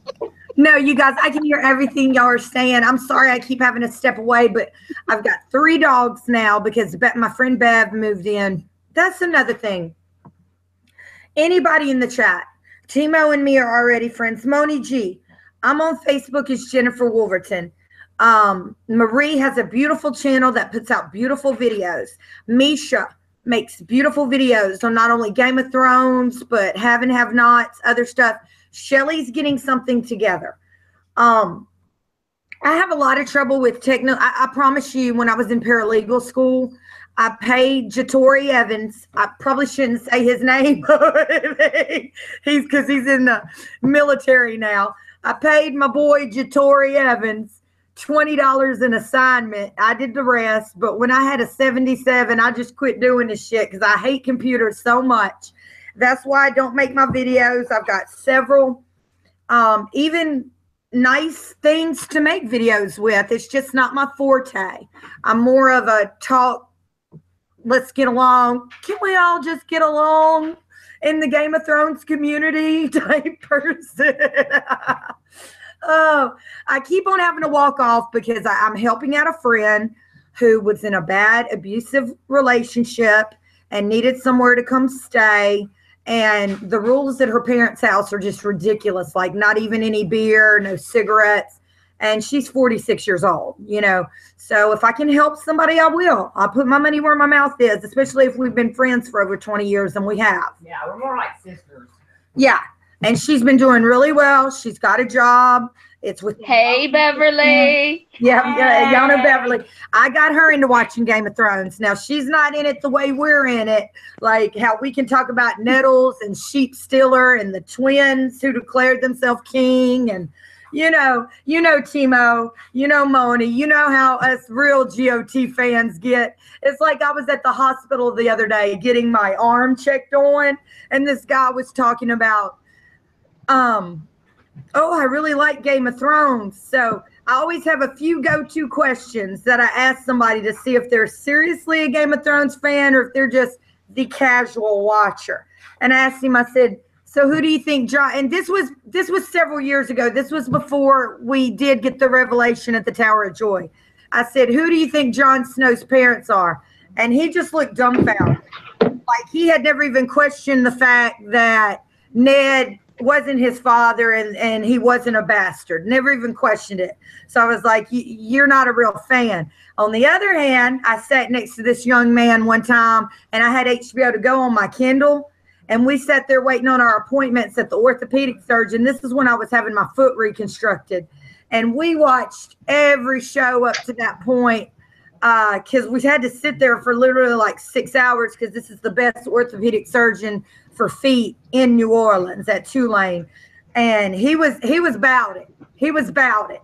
I wish I'd have got his name. I told him, I said, my dream is to have a YouTube channel. For those of y'all who don't know, the reason the channel says 1001 Theories with Marie and Jen is because me and Marie had a little channel for several months, and then I got very sick, and then she decided she didn't really like to do live streams. So it's a real honor for us to have Marie on here tonight. And I thank you so much, Marie, because Mischa asked me to try to get Ray. And I told her, I said, oh my God. I didn't exactly tell her this, but it went so bad the last time we had him.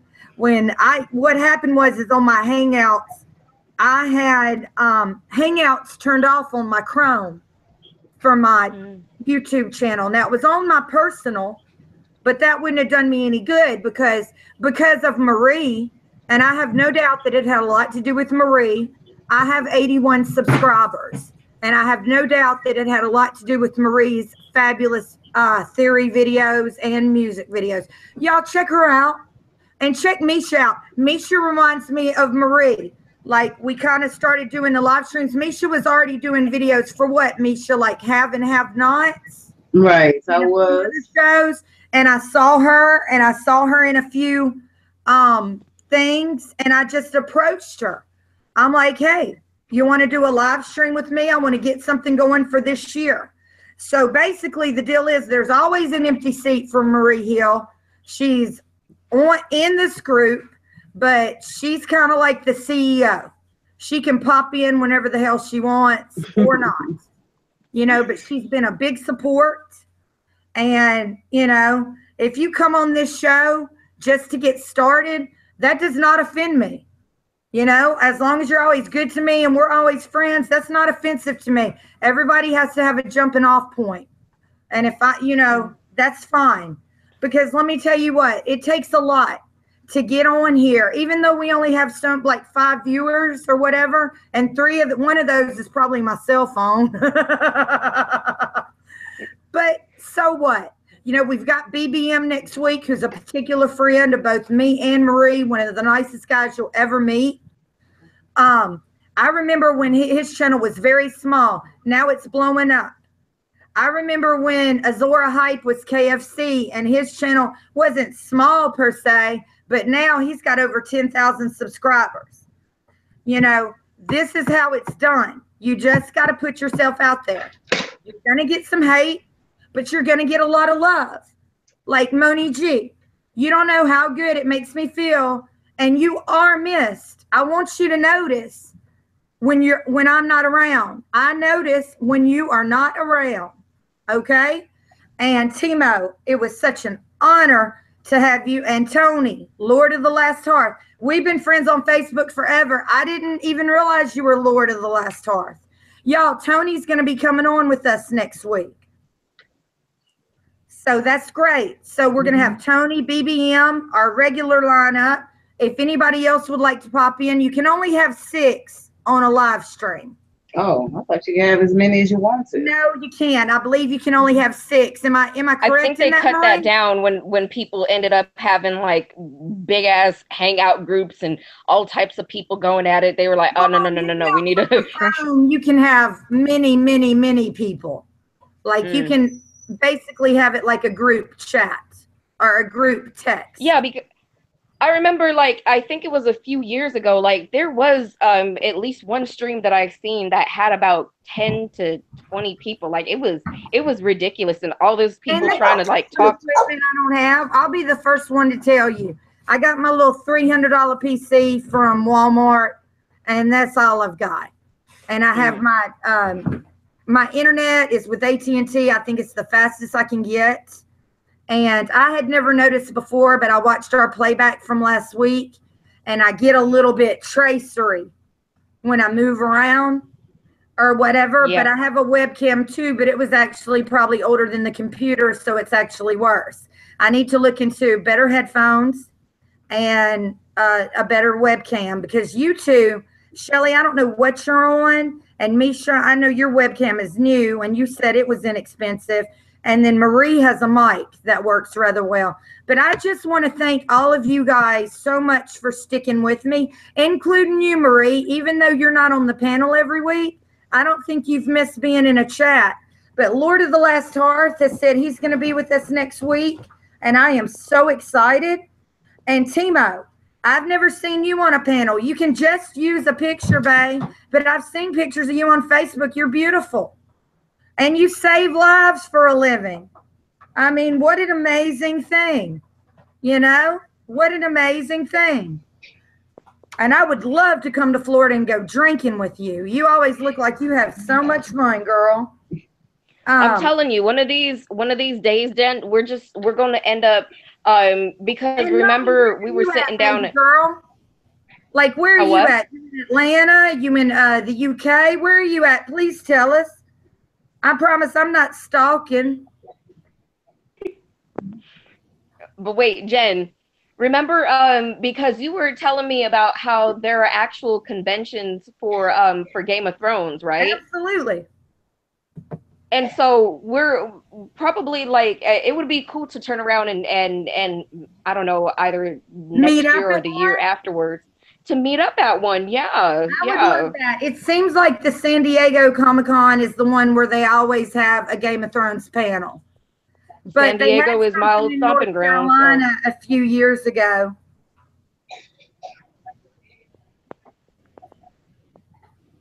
Girl, I'm from New Orleans. Everybody, in fact, my parents are both from New Orleans, Timo. And when I first moved here, my parents were like, just give us one good reason you want to move to Louisiana.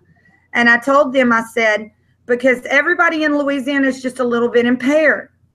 You know, it's considered socially acceptable to completely have a drink after work or to have to go to pain management or whatnot, because the jobs around here and the humidity, it's very strenuous. It's, you know, tugboat work. It's very labor intensive work here, or it's service work. If you've ever slang drinks or slang food, that's very service intensive as well. So, you know, it's just a little bit more socially accepted here to be a little bit, you know, somebody who parties. And I would also say that New Orleans is a bit like Austin or Atlanta or California, Houston. We get a lot of transplants. You know, you go to the quarter, just like you go to the beach in California, you meet a lot of people who aren't born there. You meet a lot of people who are transplants trying to make it because they thought it would be a better way of life or whatever. You get a lot of that here. You also get, like, my husband was born here. We live, this house he grew up in. And no, I wouldn't have picked this blue. He picked this after Hurricane Katrina. I've changed some other areas, but you know what I mean? Marriage is a lot about give and take. And that's why Cersei and Jamie aren't going to work. Because Jamie is always giving, and he's going to get a bait of it. And I tell you what I think is going to happen, since Sansa sent Brienne to parlay with them, is Cersei is going to try to do something to Brienne, not only just to start shit with the North, but because she's jealous of her. She's a jealous person. And Jen, no, not my Brienne. No, but I mean, I'm gonna be pissed as all hell if something happens to my Brienne, because I mean, for me, I would really love it if Jamie was to turn around and get his head out his sister's cooch and just actually go with Brienne, because I'm talking about that blowjob. Oh my god! Well, I give her sometimes. You better be talking about that blowjob. Oh, hey, you know, I mean, in all truth and honesty, if Tony, I can make you a beignet, but the thing to do is go down into the quarter. You visit New Orleans, I will not only cook for you here at my house, but I would take you to all the sites in the quarter. We would go to Cafe Du Monde. Not only do they make the best beignets, but the Vietnamese guys I know that work there have the best Molly. Real talk. Oh no! As far as Brienne goes, yeah, I think Brienne being there at the parlay is going to move Jamie. We'll get you a hand grenade, Timo. I know the place. Yeah, Brienne is going to move Jamie somehow. I think either her presence or something she says. Something she says, because when she says things and calls him Sir Jamie, it resonates. Just like when she told him at River Run, you know, I am compelled to fight for Sansa's kin. And he says, well, let's hope it doesn't come to that. And because he respects and understands. Whereas Cersei does not. And neither does Daenerys on an extent. Oh, let's move away from the Lannisters, I think, and let's talk about Samwell. I gave all my questions. Let's talk about Bran. Can we talk about Bran? Oh no, I want to talk about, where do you guys think Sam is going to go? Is he going to pass by Hornhill, or is he straight to Winterfell? I mean, yeah, it's going to be some mess behind Sam. I think in the season finale, and I haven't seen anything of it yet, but it has to be something with Samwell, because of the death of his father. You know, but yeah, before, who's here? Oh, Alan. Hey, Alan, what's up? Remember how I said earlier, where's all the Southerners? Where's Mississippians? Where's Louisianans? I mean, I was elated to find you, Mischa Houston. Yeah, as far as Samwell goes, yeah, there's got to be something going on with Samuel this season. I mean, Totally. because I mean, I really think that it is very ironic that the fact that Danny burned up two of the Tarleys, but it was a Tarley who saved It's Jorah's like life. everything's coming full circle. Yeah, yeah. And you wonder if Cersei is really pregnant and does deliver a child, will it not suffer the same fate as Aegon and Rhaenys? Who would hurt that baby though? Euron? I don't know. And you know, Cersei, she's just about as dirty player as they come. I could see her, if something happens with Jaime and she switches, her immediately hooking up with Euron and then passing the baby off as his. And that was the argument that I had. I think was last week was maybe Cersei might try to pawn off the baby as Euron's, but with the way that she's kind of handling it now, I don't think she's even giving two shits about Euron right now. And my own self, I just, where is Euron in all of this? Yes, we have a it comment. Seems like we have an earthquake going on. Yeah, we have a comment from Timo30. I miss Euron. Yeah, where is Euron? What's he doing? You know, I never did. Yeah, and y'all know this because we talk about it every time. I never did love. I mean, I liked Yara fine, and Theon by Alfie Allen is very well played. I can't believe he's been snubbed for awards so many times. But I mean, my goodness, where are those Greyjoys? Yes, where are the Greyjoys? They were killing it the first three episodes, and then now they just disappeared. This is why I don't like going to the 7 episodes I've got. They say that they didn't have time. They want to cut down to 13. If they want to make Euron, we had time to grow and hate Ramsay, and Euron has been how many episodes? 2, 3, maybe 3. Is it 3? For how many? At his time up, and you've got maybe 15 minutes in a 7-hour show, and even then, some of the hours are. It's not even a full hour. You're getting like what was it? Spoils of War, 50 minutes or 45 minutes. I mean, we haven't got time to grow and even understand where Euron's coming from. He's just coming across as this Joker type character. Heath Ledger Joker type character that's a bit loony, but we don't have the angst and the wanting someone to really die like we had with. I really hated Ramsay and I really loved his death. And I can't pronounce his name. Ewan did such a good job of portraying Ramsay because you really hated him. I was screaming, "Kill him, John! Kill him!" And I was punching the lounge stand. I'll say more than that too.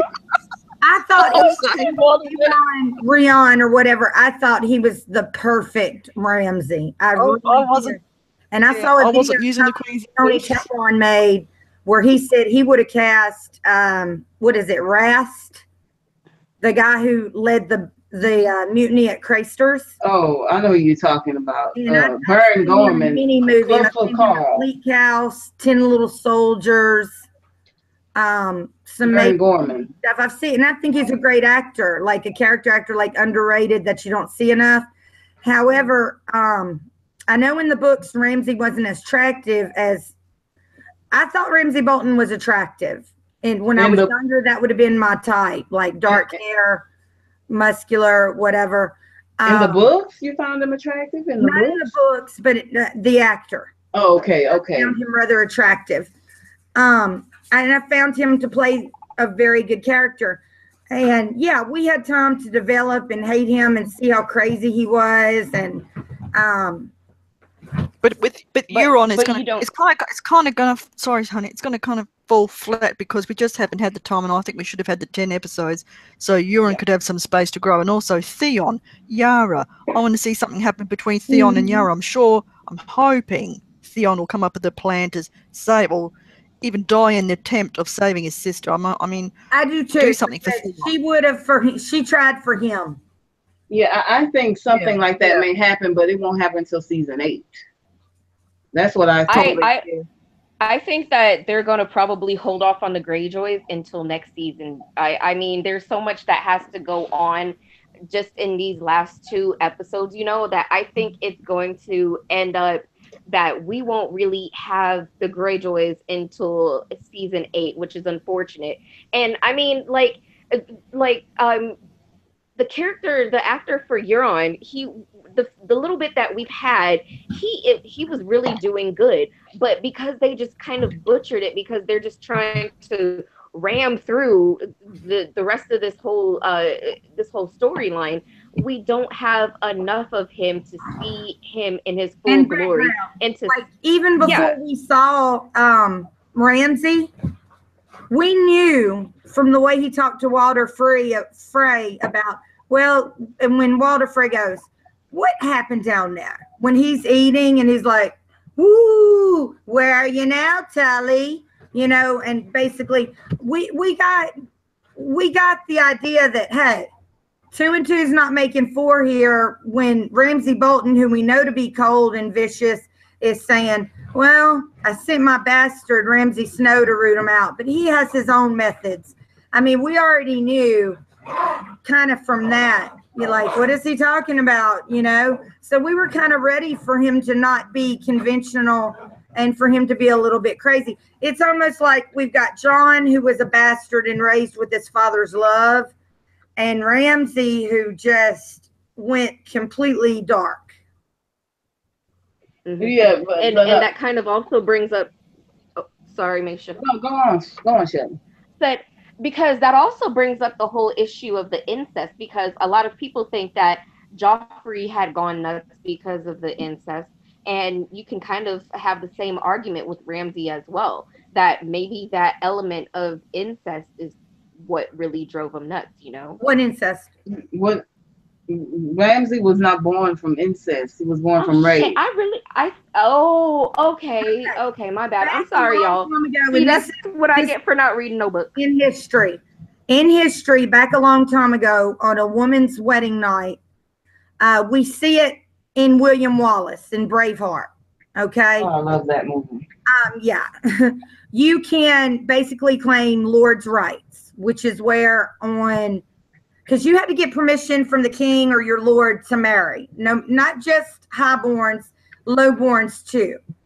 Like, whereas Lord Stark probably had to run it by the Mad King that he was going to marry his daughter to the Starks. The lowborn people would have to run it by their lord. Hey, I'm going to marry the dude who owns the mill, or the mill owner would say. Well, back in ancient practices, you could claim what's called the first night as a lord. And sometimes these children were blessed. King Louis XVI, while he didn't necessarily practice first right, he was known to have these girls called like Park Art Kerf girls, who were basically procured because he was a sex addict or a sexual addict or whatever. And he also made a lot of his bastards, like it was probably the worst kept secret, I believe, at the Versailles court, that his brother and his first wife, who was Henriette Marie Stuart, King Charles, after the Restoration's sister, that her and the king, Versailles, it comes on, I think it comes on Netflix, but it's also on Ovation. It was probably the worst kept secret at court she was actually sleeping with the king and his brother or whatever. So he promised no matter what that her children would be children of France, meaning of the blood, princesses and princesses of the blood, meaning, you know, even a little bit higher rank than the Duc d'Orleans, which is the position for the king's brother, so to speak. And you know, that wasn't unusual. So basically it had been outlawed. I believe Ned Stark or somebody else had outlawed that, and he did it anyway, because, you know, the Dreadfort's kind of out there unto itself, and people, you know, fear. People just do what they're told or whatever. And he raped the miller's wife, and then she showed up almost 9 months later in the books with a baby, claiming that was his kid. And he said he would have had her killed and thrown him in the river, but when he looked at him, he really believed it was his kid. And in the books, it goes so far as Ramsay never wants his true-born son, who I believe is born of a Rosby. And that's also, by the way, the Frey that Edmure married. she came from the Rosby house, which was considered a good but kind of low house. You know what I mean? Like respectable and polite and not uncouth. But definitely you wouldn't look to marry, like like the Tullys were marrying Aarons and Starks and Baratheons, etc. You wouldn't have looked for a Rosby to marry that high unless it was a love match and the parents agreed. In this world, you married for prestige and money and whatever. What's up, Marie? What you have to say? Marie needs to go, so let's let her say what she wants to say. All I'm saying is that it's not in the show because they cut so much out, but Roose completely suspects that Ramsay killed his firstborn son, who was also a Rosby. And that's also who Rosalind Frey's mother was, a Rosby. I thought she was a Dustin. Dominic Bolton was born of a Dustin. That's because that was her sister. Lady Dustin was a Rosby before she married Lord Dustin. Okay, I got you. Go ahead, Marie. Okay, just one point, because I saw this fury over Randall Tarley dying.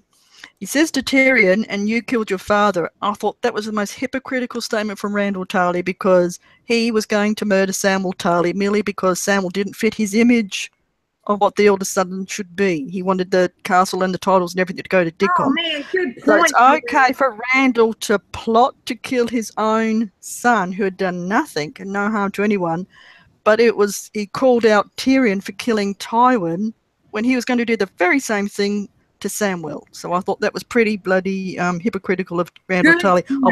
I wasn't sorry that he died. I mean, well, he did give him the choice to go to the Wall, and then he told Tyrion that's what he would do. But Tyrion knew he couldn't make it at the Wall per se or whatever, and knows he was innocent. And that has a lot to do. Everything in this book and the show to me comes a little bit full circle. Just like the fact that Thorne was always so rude to Jon, and really he ended up getting sent to the Wall because he supported Jon's family and for what Rhaegar essentially did, starting the Civil War. I mean, it seems like everything is kind of coming full circle. They are just rushing it, and we're not getting the nuance of it. Yeah, that's true. I agree. The 7 years or the 6 years that we've waited, and longer than that for people who have been reading the books. Mm-hmm. And as far as the show, okay, Marie, I know you need to go soon. If you need to go, why don't you say what you want to say? If you had a point you didn't make, and take us out, let everybody know, your Twitter, your channel, your Facebook, etc. And that's fine. Like I've told people, pop in, pop out. You don't have to stay the whole chat. Yeah, that's okay, hon. It's just that it's getting on in time now. I've got to get going. Just thanks for having me, Jen. I have actually really enjoyed this, and you know what I'm like. I'm a nervous Nelly with live streams. I think it's because it's a smaller chat, and I quite like the intimacy of just a few people. Without I get nervous when it's over 30 or 40 people. I just freeze and I understand. I panic. I do too. And I love you ladies. You ladies are really cool. I thought you'd come up with some amazing ideas. Mischa, Shelley, Jen, really amazing ideas. I love the chat. Thanks, Timo. You always make me laugh, even though I don't agree with you half the time. Oh, Felicia is in our chat. That's the one thing about this YouTube community, is that we don't always have to agree, and it doesn't make you enemies. You can still continue to be friends, to love one another, and disagree and be respectful. Yeah, no, let's agree to disagree, because how much fun is it to always agree on everything? That's fake. That's fake, yeah. Let's fake be real. News, yeah. So thank you very much for having me, Jen. With everything you say, that's fake. A real friend tells you. Yeah, so thank you everyone for having me. I really enjoyed it. You can catch me at Game of Theories with Marie. And again, thanks to Ray for giving me a shout out, because that really helped my video go up in numbers. Just a little small shout out from a big channel really does help. And thank you all, and you're really smart ladies, and I hope to be back soon, but probably not next week because you're going to be really full. And I wish Tony, yourself, and BBM well, and Mischa, and whoever else you have on, Shelley. And God bless everyone, and take care, and love you all. Okay, Bye, Marie, love Marie. you too. There, as far as I'm concerned, there's always only 5 places open because the 6th place is always yours. I'm always going to send you an invitation, even if you just want to pop in and make a point and say hello. You don't have to stay the whole time, but you know, the girls know how I feel about you. I mean, you're my favorite YouTuber, and yes, it's wonderful to get shouted out by like a really big time YouTuber, but this is a small chat, but a proud one, like Leanna Mormont would say. But thank you so much for tonight. I know it was last minute, and you really saved our ass because we didn't have a guest. I want to send a shout out to Timo30. Amen. Timo, yes, thank you, Timo, for staying with us. And also, I want to say hello to Wador. Wador has joined our chat. Thank you very much, Marie. Thank you so much for coming, and we'll hope to see you next time. Thank you as well, Marie. This was my first time really meeting you, but you know, That's I all loved right, it. honey. It I'll was giggle good. along. All right. Yeah, no, don't look me up for on Facebook because I'm a troll. So I gotta give that.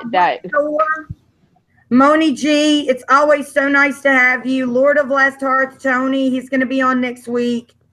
Us, Pete people who didn't want to say anything in the chat, that's fine. I get it. Thank you so much for coming. Pete Easy, thank you for joining our chat, Pete. Oh, did he? Yes, Pete Easy is on the chat. Thank you so much. Oh, Pete, you can't pop in for just a second. Pete knows a great deal about the eclipse coming up on August 21st. And I wanted him to tell everybody how to be safe and get to watch it. Because like I said, the last time we had an eclipse of this magnitude, I was in the 3rd grade. Okay, y'all, I'm 41. Pete, I'm going to send you an invite if you didn't have one. I would just like you to tell everybody what precautions to take because it's a beautiful thing and it might be the only one you ever get to see or once in a lifetime. I remember in the 3rd grade we had one and we had to literally put our heads down on our desk and shut the windows. But I really want to see this one. See, over at my daughter's school, they already have them.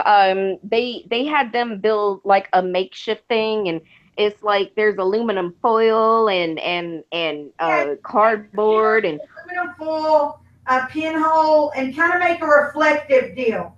Yeah, and that's what they got them doing. They already built theirs because out here. Did my brother was in that class? Well, see, like, because she's in it's her 3rd grade elementary class that ended up doing, but I think the whole school is going to end up doing it. But it's what's actually I think is funny about it is that out here in Vegas you cannot find the glasses whatsoever. Like they have been sold out for at least a week, if not longer. Selling fakes on eBay, and I'm sorry, like I told y'all before, if I had a superpower, it'd be the interrupter. Supposedly at Lowe's, you can get some that are NASA certified. I don't know the truth. You can't even find them over here in Lowe's. Like no place. There is no place. They actually did a report so that you can't find them. You can't find them in the hardware stores. You can't find them in Walmart. You can't find them anywhere on the strip. It is completely been sold out. Exactly, and that's what I heard. I heard you can't find it on Amazon or anywhere else unless they're hella expensive. Okay, and you're going camping in North Georgia to see the eclipse. I've heard the best place to see it. Am I wrong? It's near Chicago. I thought it was actually I forget. There's they were talking about that report today too because I want to say it started with an I. Like I sent you an invite. I know you're at work, babe, but you can't jump on here and tell everybody. Because it's very important, guys. Not look at it with your bare. You cannot look at it with your eyes. It might not cause any problems, whatever, and then you might go blind or have serious problems. But now, see, I was thinking of either. Now, see, I was thinking of either using either making something so that you don't look directly into it, or maybe even using like something like some really good shades or 3D glass. I don't know. I mean, I don't know the exact science of it, but I'm probably going to end up looking online to find Welding a way glasses. to just Pete's make right. I saw that on TV. Certified welding glasses. If you know somebody who has certified welding glasses, I think my husband might have a pair. Those are safe. Oh, okay. No, I don't know anybody who's a certified welder. I, Damn. my husband might have some. I'm not real sure. Be right back and we'll sign out. Okay. Well, yeah. I think I might just see it on the Yeah. news. They're gonna show it Monday for sure. Yeah, because they're having viewing parties like the channels out here, the news broadcast, they're already going to start broadcasting too. And I know that it starts around 9, but the real actual eclipse happens around like 10:30. So what I might end up doing is just turning around and walking down the street and trying to take a look up to see and see how that goes. I don't know. Does anyone in the chat have any questions for us? If there's Yeah, anyone that in the would be chat, nice right now. yeah. Does anyone have any questions? Please post them and we'll answer them. Tony Jr., I've been friends for you forever on Facebook, and I always like your posts. And I knew you were one of my Game of Thrones friends. Moni G, are you in Kentucky then? One of my favorite movies, y'all. If y'all don't have a movie to watch, Netflix, Winterbone, based on a book, a great movie. Jennifer Lawrence is in it. It was one of her first movies. Very good book. If you have any questions, please post them in the chat on any subject. It's all good. Yeah, let me see if I had anything in my notebook. I had those 5 questions, but I also had a few things maybe. Oh, we've got a question from Pete Easy, question and answer. Do you think we will see Howland Reed in the show? I hope so. I hope so. Got 2 episodes left to go. I mean, yeah, it would be nice to finally meet him on the show, but I don't think he's going to be there. I think we'll see him next year when things come to a head. I think we'll see him. I think probably the neck with its natural resistances and the way they say that his keep, it floats around and is invisible. That might even come into some kind of strategic play. Now, one thing that I am we know that Merritt's curious family believes all this shit to be true. Have you guys seen who they were supposed to have cast for Rhaegar Targaryen? He's supposed to be like some musician or something, and I'm curious to actually see him at all because there's only 2 episodes left. So I mean, something I wrote. Lord Glover is such a sometimer. Now, if he's involved in some kind of conspiracy like Marie thinks, then no. But other than that, he's a sometimer. He's turning into the newest Lord Frey. Like he just wants to be on the side of the winning. Well, I can't really blame him for that. I mean, you don't want to be on the side of the loser. The losers die. So why wouldn't you want to be, with the winners? I can't really blame him for Felicia, that. I got to admit to you, I watched a little bit of it. I normally don't do things like that, and that's because I don't want to have to put in an email address and do all this. But somebody actually sent me a link right on my Facebook, and it was like putting a beer. It was like putting a bottle of Grey Goose in front of a recovering alcoholic. Okay? But this is a spoiler-free channel, so Felicia says, Jenna, unclick your face cam. Stuck on you. Oh, how do I do that? you just click on yourself. I'm sorry. Is it talk somebody? There we go. Thank you, Felicia. Yeah, there was a question. Yeah, Felicia has a question. So you haven't seen the least episode, Jen? That was the question. I watched a little bit of it. I didn't watch all of it. I watched the Magnificent Seven, but I don't, you know, it kept cutting off.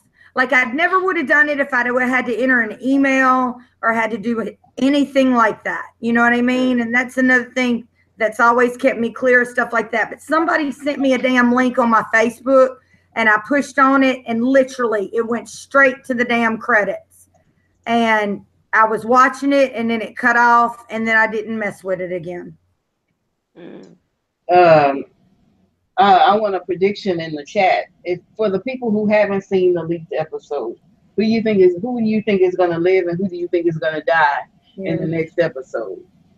For anyone who hasn't seen, because like, what is Timo still in here? She said that makes her sick, and it would make me sick too. People who have watched the leaked episode, but that are big YouTubers and act like they're so clever, you know, coming up with a prediction. But the truth is, they've already watched the damn episode. Yeah, so this is for the people who haven't. So no predictions, y'all. If you watch the next episode, now if you're talking about something that can pertain to season 8 or the way. I mean, the episode 8 or the way it's going to end off or whatever. Okay. But, you know, that's what I'm saying. Nothing. But I don't think we're going to get Helen Reed any this year. No, I think when the war finally comes and it's full fledged, I think we will. I would have loved to have seen like next him waiting. I said I would have loved to have seen him waiting at Winterfell for his daughter.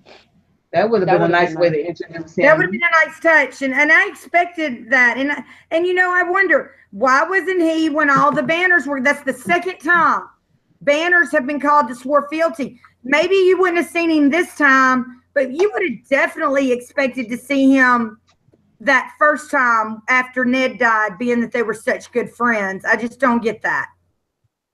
Yeah, unless and that's been weird. Going to be some kind of big review.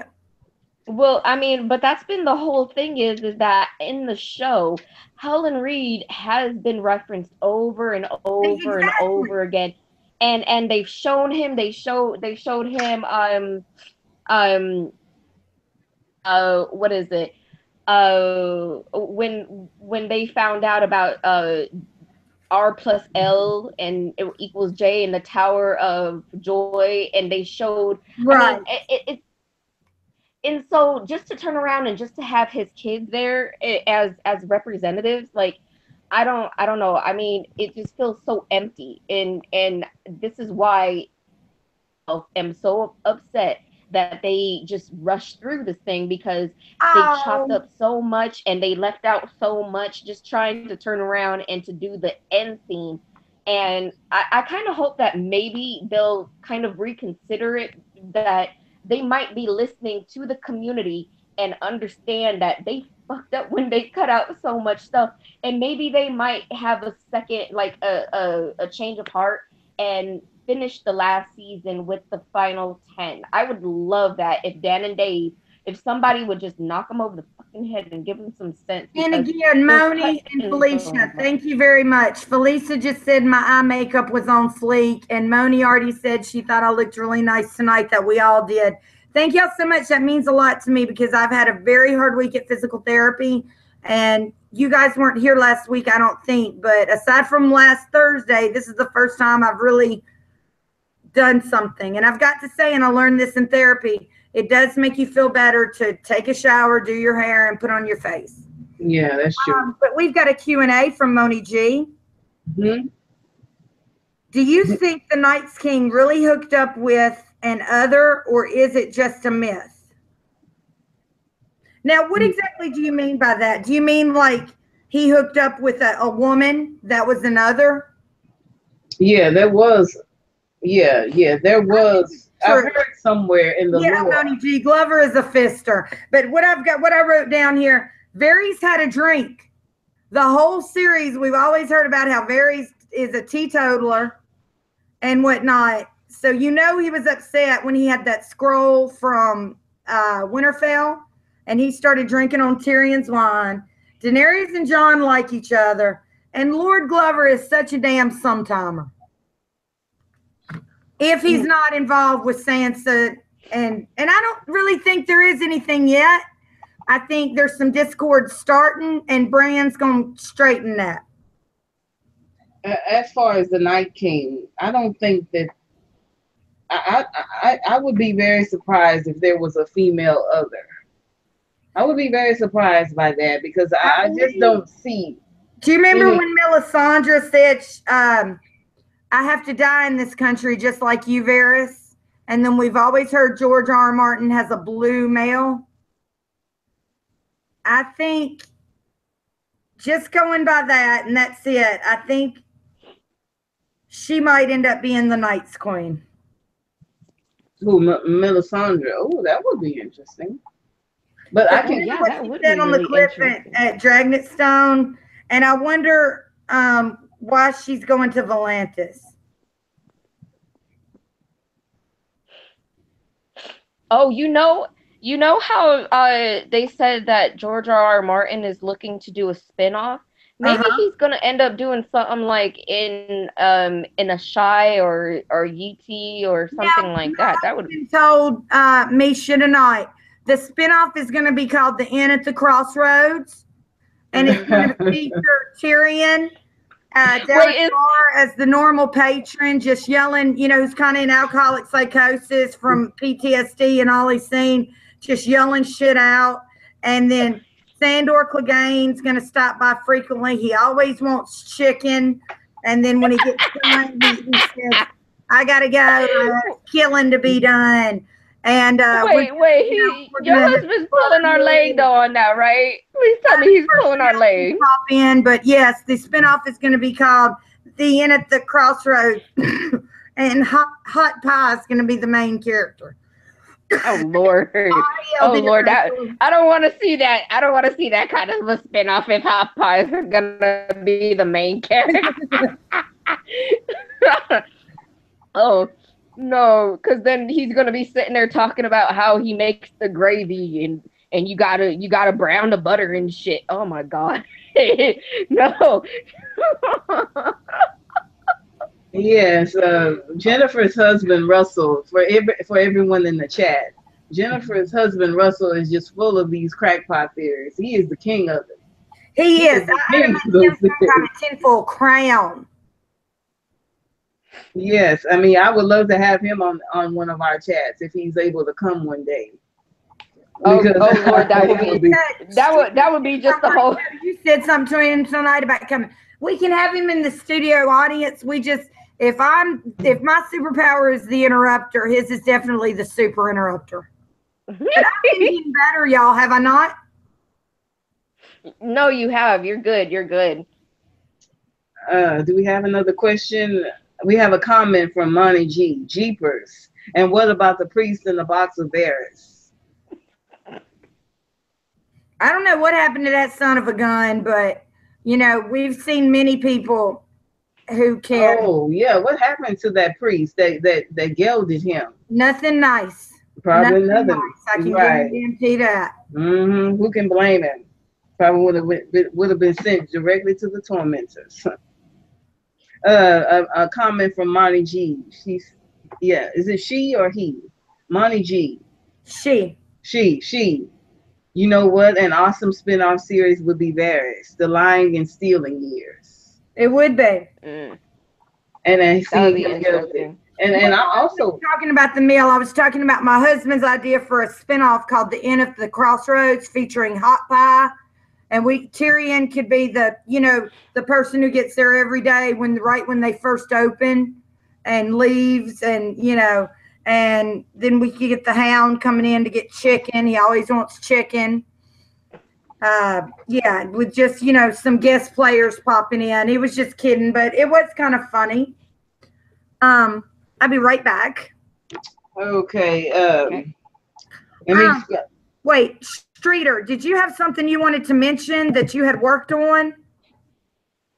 No. Said the only thing that I had worked on was the incest thing. So I thought that was a good little segment. It might have turned some people off because we didn't directly talk about the show. Yeah. You actually brought it up. I did bring it up. I most certainly did. And you're very loud. I'm sorry. Well, nobody has anything else to say. My husband just got up and told me how loud I was. What door? I'm like you. My husband just yelled at me. Okay, you want to shut it down? Yeah, but listen, you guys, next week we just did Friday night because last night I wasn't feeling good, but it's always at Moni, does that work for you? I know you're across the pond, right? Moni? I know you're across the pond, but we normally do Thursday at 11 Central, and I know you're a night owl. But next week we're actually having Lord of the Last Hearth, and we're having BBM on the panel. So I hope to see everybody here. And anytime you want to be on the panel, I'm Jennifer Wolverton on Facebook. I live in I think it says Chalmette or New Orleans, Louisiana. It's a picture of me. My hair's shorter and I'm holding flowers. Very cheerful. And she's got the big old titty in the picture too. Friend me, please feel free to friend me on Facebook. I'm also on Twitter as Jennifer Wolverton. My picture is me in some polka dot pajamas and some duck slippers. And I say something like, I don't know, something about loving animals and something like that. But you can tell by the other people I'm friends with that I'm a Game of Thrones person. And you can tell in my Facebook feed that I am also. In fact, I think the back of my pictures are cakes, because I always have a cake at the premiere. This year's was Fire and Blood, and last year's was Winter is Coming. So yeah, so look for me on Facebook. I would love. I accept all friends who I know from the community. That's actually how I met Mischa and Streeter. Hell, I don't remember how I met you, girl, but I did. Oh no, yeah, on Facebook. I've been you and me been friends on Facebook for at least a good minute. Okay, so yeah, you guys, I don't of course I have my channel, Lady Wolverton's Den, the Lady Wolverton. Please like and subscribe. We're always no profit, non-profit, not for money. We just do this because we like to do this. It's okay to disagree here. It's okay to just be a show watcher here. We're not going to act like we're better than you. In fact, Shelley's only a show watcher. And I don't blame her. At this point, what's the point in trying to read the books? You know, because I've read all the books. I watch the YouTube videos, and sometimes I get a bit overloaded with information. So, yeah. And for me, it's just better to just finish all the way out through the whole season and then go back and read the books and then kind of just enjoy it together, you know? Well, and I like to have the perspective of somebody who just watches the show. Also, we do this by generations. Shelley's around 30. Mischa's a little bit older than that. And I'm older than both of them. So everybody welcome. Spoiler free. And if you want to be on this panel, friend me on Facebook. You can be. We're not elite. We're just doing this for fun. And that's all I have. Mischa? Yes. Tell everybody about your channel and whatnot. Yes. I want to say thank you to everyone in the chat who joined us. Money G, Felicia, What Door, Alan, Lord of the Last Hearts, and a few PDZ and a few others. I can't remember them all. But thank you all so much for joining us. My channel is Mischa Houston on YouTube. Check that out. I also do other shows besides Game of Thrones. My channel is not totally devoted to Game of Thrones. I do a lot of shows that I like. So if you're not a fan, I mean, if you only have one show, you know, Game of Thrones, check out other shows. Check out Have and Have Not. Check out Greenleaf. Give a recommendation, Mischa. I saw that yesterday in Feel the Issues Guys chat. People wanting recommendations of something to watch. Yes, watch The Haves and the Have-Nots. Watch Greenleaf. Watch If Loving You Is Wrong. Those are great shows, and I really enjoy doing them, and I enjoy talking about them on my channel. I started doing music videos to certain characters. I did one for Peter Baelish, and I'm going to do one, do a few more, and I'm also doing my analysis of the one chapter from Winds of Winter. I don't want to do a big analysis on all of the chapters like Preston Jacobs is doing. Shout out to Preston Jacobs. But check out my channel for my Elaine sample chapter analysis. Feel the Issues guy, great guy. My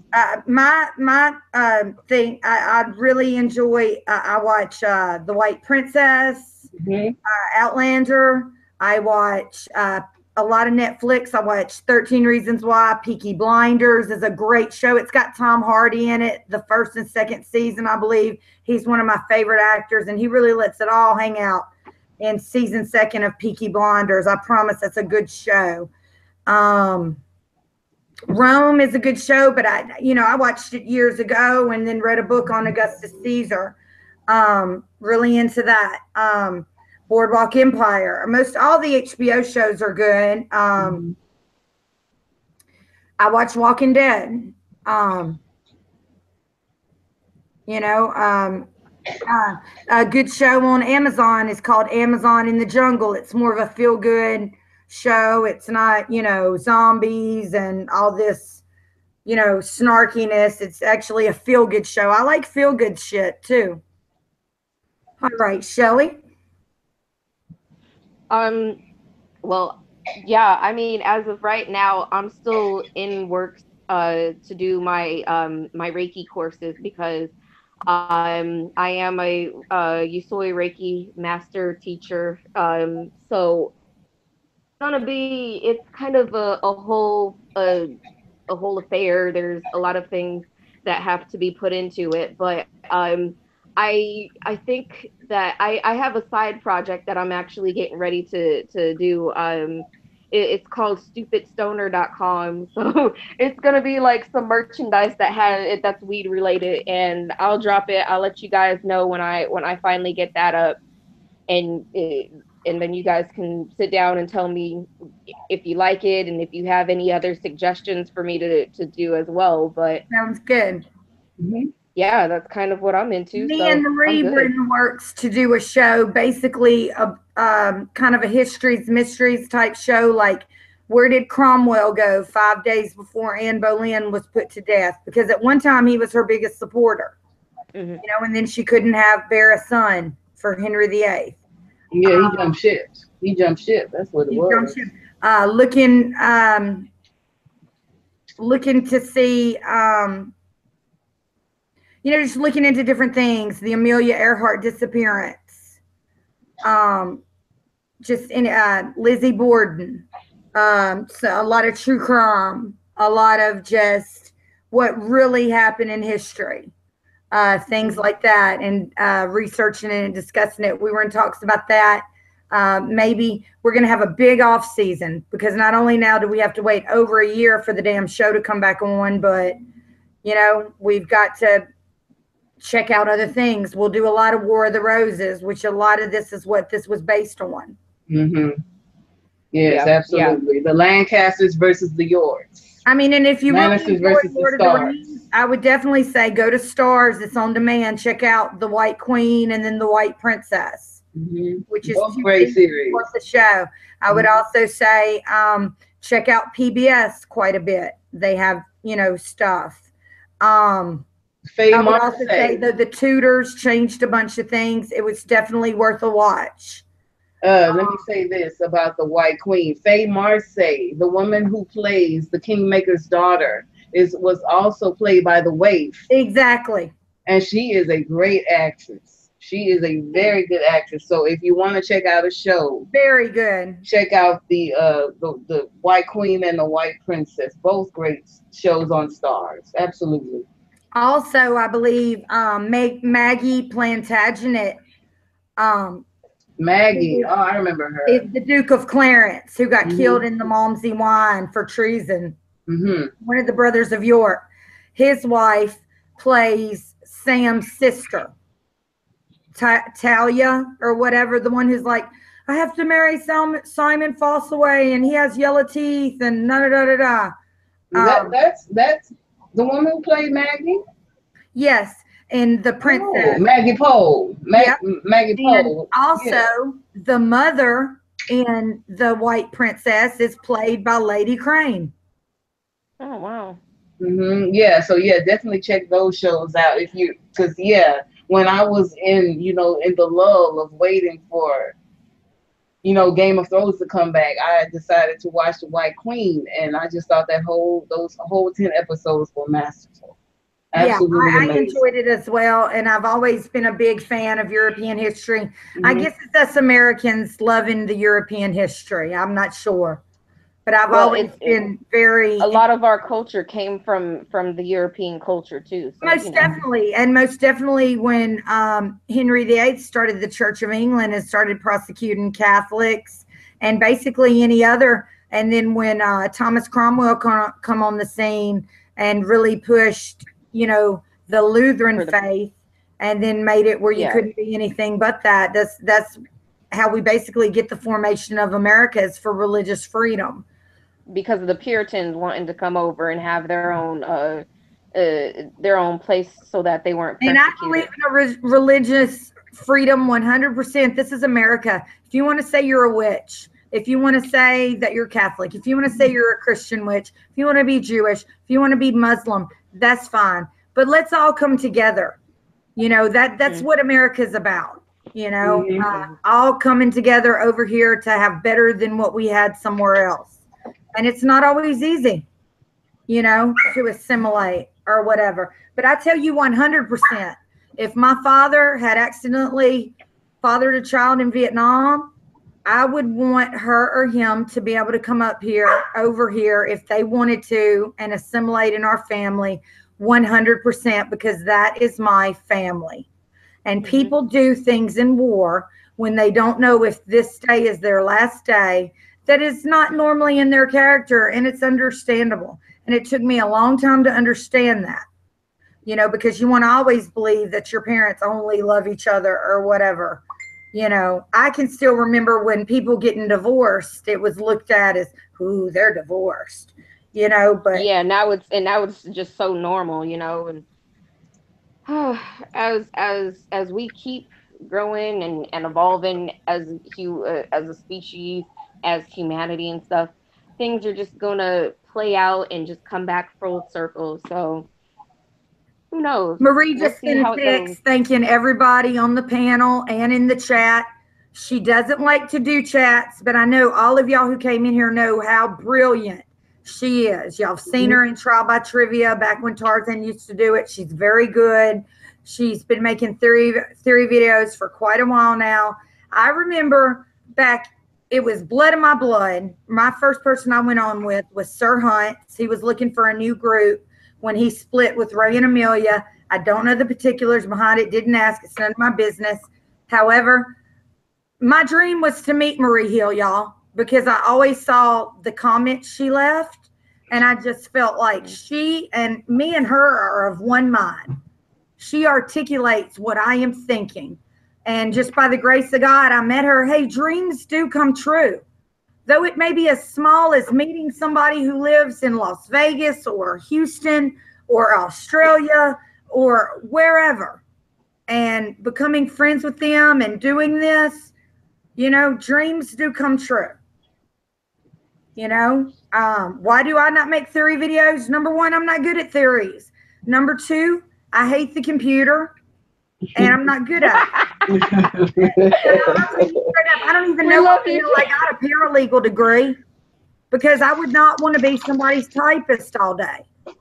I can think of nothing worse. I would wake up in the morning going, I'd rather put a bullet in my head than go type for 8 hours. Literally. Okay, okay. This is not me. We're But gonna say anyway, she goodnight, said thank you everybody. to everybody, and that she always really enjoys our chat because we read the Q&As and pay attention to the chat. And we don't do it for money. We do it for love. And when you're in a super chat, it goes by too fast anyway. Yeah, that's true. It goes by too And fast. I'm not saying I don't ever go to them. I do, but I remember one time, y'all, I literally made one of Streeter's rants. I know y'all have seen Streeter's Facebook rants. about how I Yeah, would me being the fucking troll that I am and just pissed off with the world, you know, and I made some kind of crazy Facebook rant about how I would make time to find this douchebag called something House Stain, like Tywin Lannister. Gave him my real address over Facebook, telling him to come see. Okay, that I had some for him. So that's all I'm trying to say is sometimes YouTube can be rather intimidating, but just don't let it get to you. If you know you're with a good panel who's got your back, then you're all good. And I promise you 100%, all our chatters and everybody, I've got y'all's back. You know? Yeah, no hate, because we will fuck you up. Don't turn around and don't do no shit in our chat. I understand some people do this for a living, and I even Patreon a few people, and I give in super chat. You know, but that's just not me. I do this for fun, and Marie feels the same way, you know, and this is our original group, and y'all noticed from the thing where it says 1001 Theories with Marie, I'd have to change the picture, which I'd rather not do, and she's just always welcome, and you guys have seen her stuff. She's very brilliant. It's a coup to have her on here, and I can't believe I talked her into it tonight. I felt very fortunate. Mischa, I was so worried I wasn't going to have a guest for us and I was going to let you down. Oh, no, it's okay. It's perfectly okay. We've only got two more of these to go, right? Yeah, and maybe one afterwards. Yeah, because afterwards we can always play around with something. Yeah. Like every time we get any kind of big news, we'll do something off season. Yeah, that'll be fine. It doesn't have to be every week though, because it's gonna be a long. We do every week during the season. Yeah. Yeah, and then afterwards maybe like once or twice a month. Yeah. But other than that, maybe if one of y'all comes up with a theory or reads something y'all want to share, we don't ever have. We've went pretty long tonight, but the last time we only went about an hour and a half. And that's what I tell our guests. If you want to be a guest, just get in touch with one of us. If you can just pop in, that's fine. 30 minutes, 15, whatever you can do. You don't have to stay the whole time. That's why I told Pete. Pete's at work right now doing some stuff. But I would have really liked for him to pop in and educate everybody about the eclipse. But you do need glasses, people. I mean, I'm not saying if you look at it next day you're going to be blind, but it affects some people more than others, just like the regular sun affects people more than others. It's just like sex, you know, you need some kind of protection or else you can end up with something you didn't think you wanted afterwards. Super millennia. We you know, and I love mixing the ages up and mixing up the people who are super, you know, I've read everything. Sometimes I put it on my TV and put it on YouTube and watch so many YouTube videos. You can get overloaded. So I like keeping it where we have a TV, more of a TV watcher. And then me and Mischa both read the books. I think Mischa's only read the books and I've read like every book there is. No, yeah, I haven't read everything. I admit it. Some of the other books. I haven't read The Ice Dragon because it's a children's story. Yeah, and I haven't finished World of Ice and Fire, and I haven't touched the Princess. Reading it, but I have it on audiobook, and I have listened to it probably at least 15 times, fallen asleep to it. Sometimes when I can't sleep, I put my headphones in and listen to an audiobook. Yeah. So maybe we can shut it down. For the sake of everyone here and for the sake of everyone in the background. Most definitely. I've got to deal with these dogs. I tell you what, during the off season, maybe we can do a book club. Yeah, that would be fine. I wouldn't mind. Yeah, I wouldn't mind, you know, going through some of the chapters of the book. And I've got it on audio tape. So do I. Pretty good. So maybe we could, and I'm a good reader. Maybe what we'll do is we'll have a book club. BBM expressed interest in this. Maybe we'll have a book club during the off season. Yeah, going through some of the chapters. Once a week, we could do it once a month and then talk about it because people are busy. Yeah, that's true. All right, everybody. Like I said, Jennifer Wolverton. You can find me on Facebook, Jennifer Wolverton. Please do. Jennifer Wolverton on Twitter. Mischa? Find me on Facebook. I'm a Facebook girl. And that's really strange because I was so terrified of joining social media, and now I'm a Facebook girl. So find me under Mischa Houston, and I'll be there, and I will write any kind of responses, anything that you have to say. No, it's no problem here. Just ask me a question. I'll answer it the best I can. So check me out on Facebook and check me out on YouTube under Mischa Houston. Thank you, guys. Shell? Oh no, don't look for me on Facebook. I'm an evil troll. But when I get my website open, I'll let you guys know, and from there, just hanging out. Also, I have a request, Jennifer. Try to learn how to see. I want to make a video for the intro, at least for the season finale. So Okay. try and learn how to get the video entry before our live streams. You understand what I'm saying? I will. And Maria made 2 very nice, basically, Nice for ones. us to put up when we tweet out that we're having a live stream. Right. And I want to do that. If you can figure it out, you can put it up. I don't have a problem giving you my passcode. Okay, well, we'll talk about that after the live Maria stream. used to have my passcode, and it's no problem. Yeah, so Well, we'll turn around and try to figure out something. at least for the finale, I'm gonna try to learn how to do it myself, and if I'm just gonna do the best I can with it. I'm gonna try to make a nice video. Use Marie's because she spent her time making them, you know, and it would be disrespectful not to use them. Right, exactly. If they weren't necessarily intros, they were more like to put out with when we tweet out that we are going live. Mm-hmm. Okay. Okay, that'd be fine. Cool. All right, girly. All right. Well, I love all you guys. I really do in Christ, even though we've never met in person. I've always got y'all's backs. And thank you, everybody who joined us. Like I said, we can all be found on Facebook. Hit one of us, and it'll probably show up where you can become friends with the other. Mm-hmm. Yep. All right. Well, everybody have a great weekend. And everybody in Australia, Philippines, I think New Guinea, because it's on the other side of the world and it's early there. You too. Have a great Saturday. Bye, everybody. Bye.